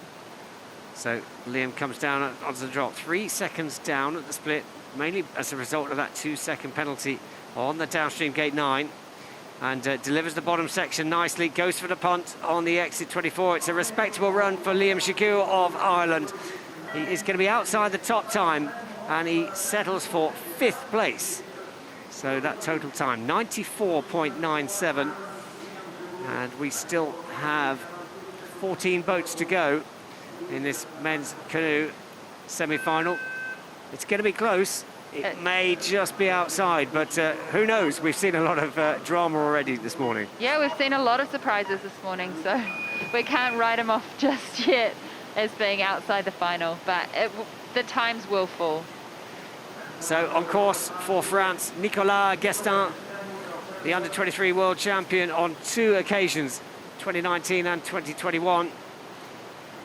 And also 5th at the European Senior Championships earlier on this season. Yet to make a final this year in the World Cup. 19th is his best result at the Prague race, the first race of this World Cup season. Yeah, he's a beautiful paddler to watch, very smooth, has that smooth French style. And I think we're going to see a lot of impressive results from him in the future. I think he is particularly good on Sao. You know, a lot of the French paddlers come across the border. He found that local line there, I think, didn't he? He ducked under the pole on 13, but he really kept the boat quite dry. And let's see if he's been rewarded on the split time. We'll have to wait a few more seconds, but oh, is that a clumsy touch on 17? It is. So he's still up on the split time, though, so he was rewarded. But a penalty on gate 17 will blemish his run, which is looking superb. Gets the kick, goes for the spin. It's clearly well keeping the executed. rhythm. Indeed. Nicolas Guestin of France is surely going to be challenging for a top 3 spot and goes into 3rd place, 92.41. But a stunning run time there, the fastest run we've seen. But that 2-second penalty on the exit of gate 17 just puts him down in 3rd place. So still, Fernandez leading for Spain, Mikosi in 2nd for Italy, and Guestin of France in 3rd. And some of these paddlers will have a bit of a nervous wait to see if they will be in the final. See if what they've done is enough. So David Florence of Great Britain, 2-time world champion in 2013 and 2015. Olympic silver medalist in Beijing in this event. Also won Olympic silvers in London and Rio in the C2 event. So he had a silver medal earlier in the season. And, well, I think he's still got his eyes on Paris 2024. Yeah, I wouldn't be surprised. And, you know, David's still paddling really well. He still loves the sport. He's got a lot of experience. So a 2-second penalty picked up on the downstream gate 10. I don't think the split time includes that penalty. I think the split stops just above that. But David Florence running the boat really nicely into 13 and 14. Yeah, that was a really good line, 13 to 14. He got so much speed off the hole, which we haven't seen from a lot of paddlers. He actually looks like he's really got the rhythm on this run. David is, I think that's what he's struggled with in recent years. He's always had the pace, but his consistency hasn't been as good as it was when he was kind of just winning on a regular basis.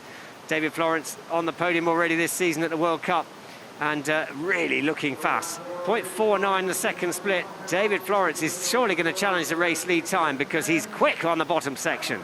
And he is into the race lead, 90.68. David Florence goes into first place for Great Britain. Great time. Sets a sub 90-second time, 88.68. And, well, he knows that's probably good enough for the final. Yeah, he's an experienced paddler. He'll know whether he's done enough, and he'll be able to go and warm down and prepare for that final.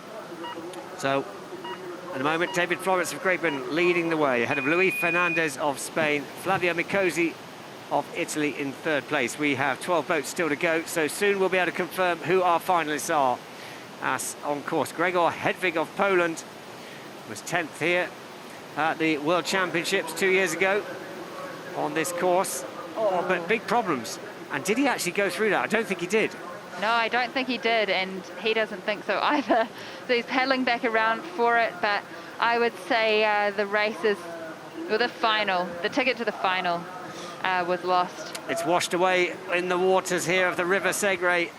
Gregor Hedvig of Poland, who is a regular finalist, and actually when he gets his line, he's super quick, isn't he? Often a good semi-final performer doesn't necessarily deliver it in the finals. Yeah, he's put down some very fast runs. Today will not be one of them, but yeah, we know what he's capable of. Yeah, so unfortunately the penalties now mounting up for Gregor Hedwig of Poland, and there will be no change to the top three in this men's canoe semi-final here.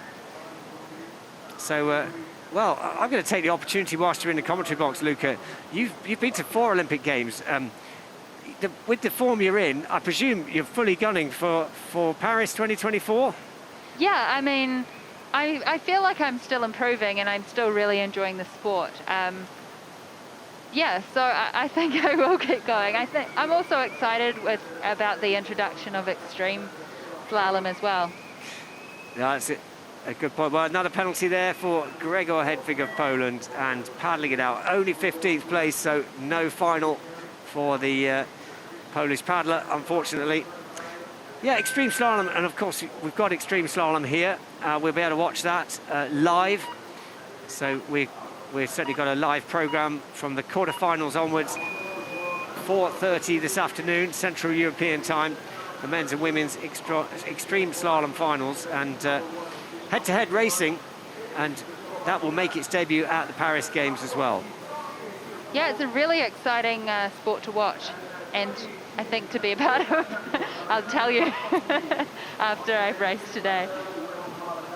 So Alexander Slavkovsky of Slovakia now on course. So world ranked in the top 3. Sidiris Tassiadis, I think, is the current world ranked #1. He's not here, the bronze medalist from the Tokyo Games. But Alexander Slavkovsky has got the advantage at the top, but he has picked up a penalty on the upstream gate 12. Alex is such a great paddler, such an experienced paddler. He'll know that he can make the final with a touch. He made really light work of that top section. He looks so composed. He really does look really flowing and fluid, doesn't he? Effortless paddling, although very hard work. 4th at the World Championships here in 2019. He's a multiple European champion. He is a World Cup Series winner as well.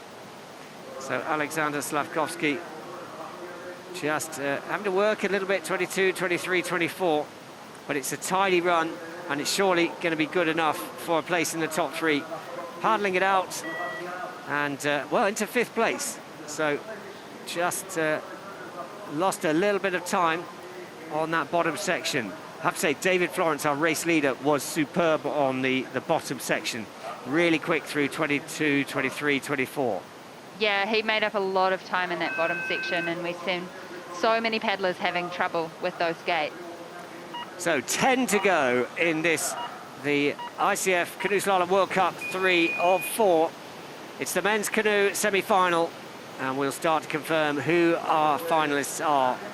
That final gets underway 11:30 Central European time, with the women's canoe followed by the men's canoe final.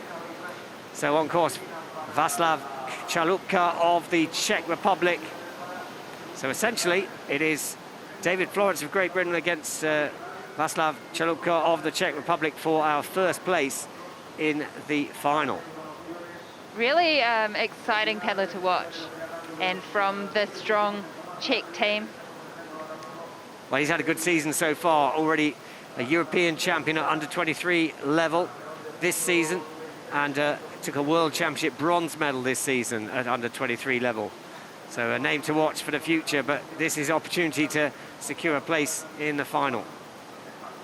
He's doing a really good job so far of the course, making it look fairly effortless.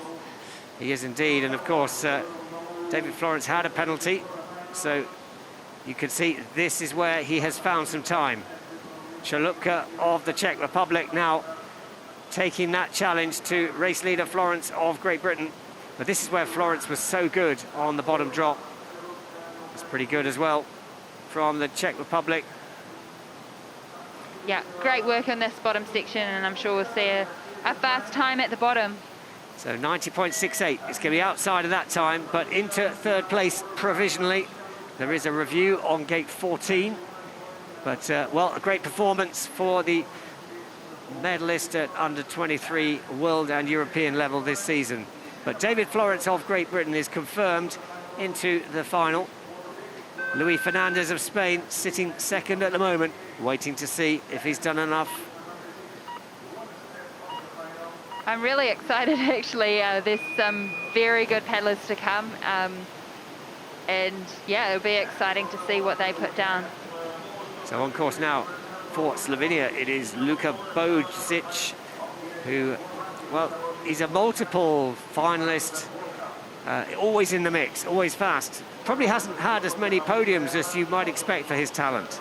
Yeah, I think he's struggled this year so far, but certainly the last few years, 2019, he was so strong. I think he was, yeah, third here at the World Championships in 2019. 34th in the first World Cup of the season, 10th in the second World Cup. So by his standards, disappointing, as you say. But it's almost like the second part of the season now, isn't it? The opportunity to really get that second part of the season off to a good start as he runs into the World Championships in 3 weeks' time. Yeah, and I think, you know, he had a really tough Olympic selection fight with Benny Savchek, who is the current Olympic champion. So, yeah, I think after that he had to take some time off and just chill out for a little bit. Well, he's our virtual race leader. A little bit sticky there through that section, but Luka Bojic of Slovenia, again, he never looks fast, does he? But he's really precise. Yeah, it's deceiving. He just carries really good boat speed, very smooth, doesn't waste a stroke. So now coming to the finish line, surely this is going to take the race lead. Oh, just inside by 1/100th of a second. Luka Bojic, well done. You are in the final for Slovenia. So 90.67 the time. Still the fastest time, 88.68. So Luis Fernandez of Spain having to wait a little bit longer before confirmation of his final place. I'm sure that will happen.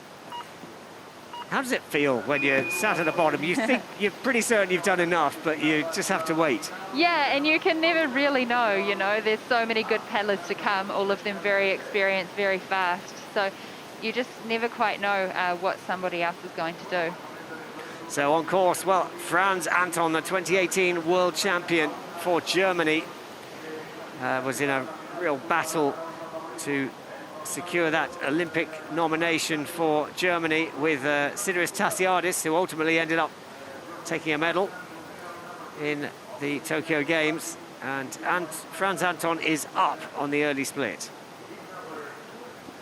Yeah, such a strong paddler, such a dynamic paddler. Trains in Leipzig. I think he's a bit of a keen photographer as well. He is, yes. He takes some fantastic photos. So very creative. Whenever he's kind of got a moment canoeing, you'll always see him with a camera not far away from him. And nicely exiting 17. So will he extend that advantage? He will. 1.38 now, the advantage for Anton of Germany as he comes down towards the final few gates of this 25-gate course. Yep, and if he can hold this together, which he is, fantastic job of those last few gates, I think we'll be seeing him in the final. This is a supreme run from the world champion of 2018. Franz Anton is back, and he takes the race lead. Well done, Franz. You're in the final.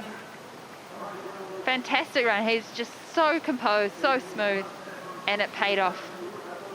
So, top three at the moment, Franz Anton for Germany, Luka Bojic of Slovenia, David Florence of Great Britain. All three are qualified, but 7 boats still to go. And they are the 7 fastest boats from the heats on Friday. We're live here at Planet Canoe in the sunshine. The final day of competition. And of course, next weekend we'll be in a World Cup final just over the Pyrenees in Pau in France for double points racing. And you can follow all that on Planet Canoe. But here, this is a name we would expect is going to do something special. Ander Elosegui of Spain, silver medalist for the World Championships 2 years ago, 4-time Olympian, 2 times 4th place at the Games. And will he apply his local knowledge here? We can see it already, you know, he's up on the split. He had a fantastic top section. His gate 2, I think, was probably the best I've seen. Yeah, he's really got that rhythm. It's you talked earlier about how it's so important to just keep the boat gliding, keep it dry, lifting over the waves, and he's doing just that. But he has got a 2-second penalty on the upstream gate 12. But the job really here is about making it through into the final. 91.03 is the time to beat if he wants to automatically go in, avoid that wait at the end. Yeah, and he's definitely on a run to do that. Franz Anton laid down a storming run, but second place is 1.67 behind. Yeah, and he's done very nicely that bottom section as we look at the overhead cam. But he's taken a touch on the last gate. And, well, how costly is that going to be? And, outside the final. Wow, 91. You can see how tight it is, can't you? Because 91.95, that would have put him in 6th place and pretty comfortable for a place in the final. But, yeah, snatches at the last gate. It's so tempting, isn't it? And, well, that's a big shock. Oh, it's heartbreaking. He just cut that line much too tight and really paid for it. Well, here is a big name on course. It is Benjamin Savcek of Slovenia, who can now say he's got the full set. Olympic champion, world champion, European champion. And, well, he's had a superb season because already coming into this, he had 2 bronze medals in the first 2 World Cups of the season. He is the leader of the World Cup after 2 races, and he has the opportunity really to extend that, and he has to make the final first. Yeah, such a special moment watching him win the Olympics in Tokyo. I think especially because he's just a really nice guy. Always has a smile on his face. Always has a smile, very humble. You know, it's, and I know obviously the Slovenian paddling community have really been applauding him over the last few weeks. Pretty quite difficult to get back into focus as he builds towards the World Championships in 3 weeks' time. But it's a good run coming together for Benjamin Savcek, and very much in touch. Well, it's a quick time, because he does have that 2-second penalty. He's certainly in touch with an automatic place in the final. Yeah, he's a paddler who just knows how to use the water and just gets speed from everything. But oh, wow, my word, that is very uncharacteristic of Benjamin Savcek. Wow, well, you saw it here. The Olympic champion was on track to get into the final. And, well, canoe slalom can be cruel, and it doesn't matter how decorated you are. Let's watch it here in the slow-mo. Just catches an egg. An egg? Yeah, an edge. Catches the edge, and, well, and it's game over for the Olympic champion. So the World Cup points leader after 2 races is now vulnerable. There's the opportunity for others to get in there. Well, big drama here. So it's bad news for Slovenia, but that's good news for Italy, because Flavia Micosi of Italy is now our next qualifier.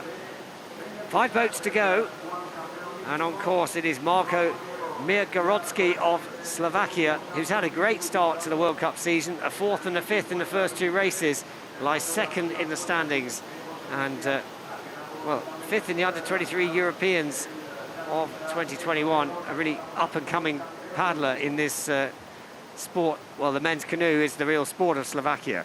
Yeah, he's from such a, well, arguably the strongest C1 nation in the world, and it goes to show he's a young paddler, but such a great paddler.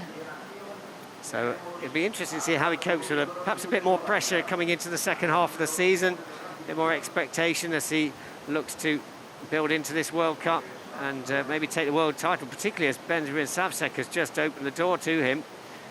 So 0.31 down on the split, that's absolutely on track for a place in the final. 2 seconds down now, still on track for a place in the final, but still needs to keep it penalty free on the bottom section. Yeah, this bottom section's become quite critical for him. He's on the borderline, but has done a great job of that. Well, he's in and out of 24. It's not going to take the race lead, but it is going to be into the final. 93.09 into 7th place, and well, he will have to wait actually, only just. Nicolas Guestin of France is our next qualifier. And Marko Mirgorodski of Slovakia is sitting, waiting to see if he's done enough in 7th place. 3 to go. And next to start, Matej Benoš of Slovakia. World Championship medalist, Olympic medalist, European champion. He was a silver medalist at the European Championships earlier on this season. Yeah, such an experienced paddler. So many great results. 6th at the Tokyo Games, which by his standards would be disappointing. But a really credible performance there. Yeah, and I think, you know, perhaps he felt the pressure of being one of the favourites going into that event. Yeah, it must be tough because the Slovaks had won a medal at the last 6, I think, Olympic Games in that event. And yeah, the pressure starts to build on keeping that record alive. It did. So a penalty on gate 12 for Matej Benoš, and a little bit sticky, around 14. So the time to beat for automatic qualification is 93.09. I think he's one of the tallest paddlers in the sport, which is impressive because obviously in C1 you have to kneel, you have to tuck your legs in behind you, and some paddlers are sitting as low as 5 centimetres from the bottom of their canoes. Yeah, that's a good observation, and it's all about power to weight, really, isn't it? If you've got that kind of stature, you've got to make sure you've got the power to go with it and the agility of this sport. But another penalty on 14 now, and he's going to be outside the final. Well, Matej Benoš of Slovakia, another victim here, only 14th place. So it is, well, his compatriot Marko Mirgorodski who will get the next final place. He's already lying second in the overall standings, and he'll be able to go for those high points today. But yeah, big drama here. Benoš of Slovakia out to the final, along with the Slovenian Olympic champion, Benjamin Savcek. So now Spain's Miguel Trave is on course. Two-time junior world champion.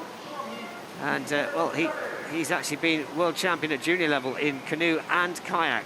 So clearly a very skilled athlete. Although we've got no spectators here due to the COVID rules, unfortunately, there'll still be a bit of noise generated by those people who are on site. Yeah, we'll see the Spanish team running down beside Miguel, cheering. There's a lot of young kids around with some loud horns, so they'll be making some noise out there. So we already have one Spanish paddler, Luis Fernandez, into the final. Will we have another paddler confirmed? Well, if he paddles like this, we certainly will. He's looking so smooth. He is, and I've been watching him all week, and he's just looked incredible out here on this course. So in and out of the upstream 17. The split time will give us an indication of whether it's an automatic place he's after. Well, he's challenging the race lead. 0.68 up on Anton of Germany, our current race leader. And Miguel Trave now. This is where it just needs to deliver.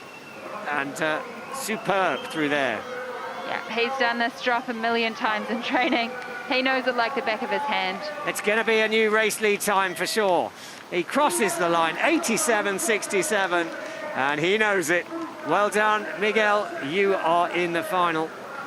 So 2 Spanish athletes into the final.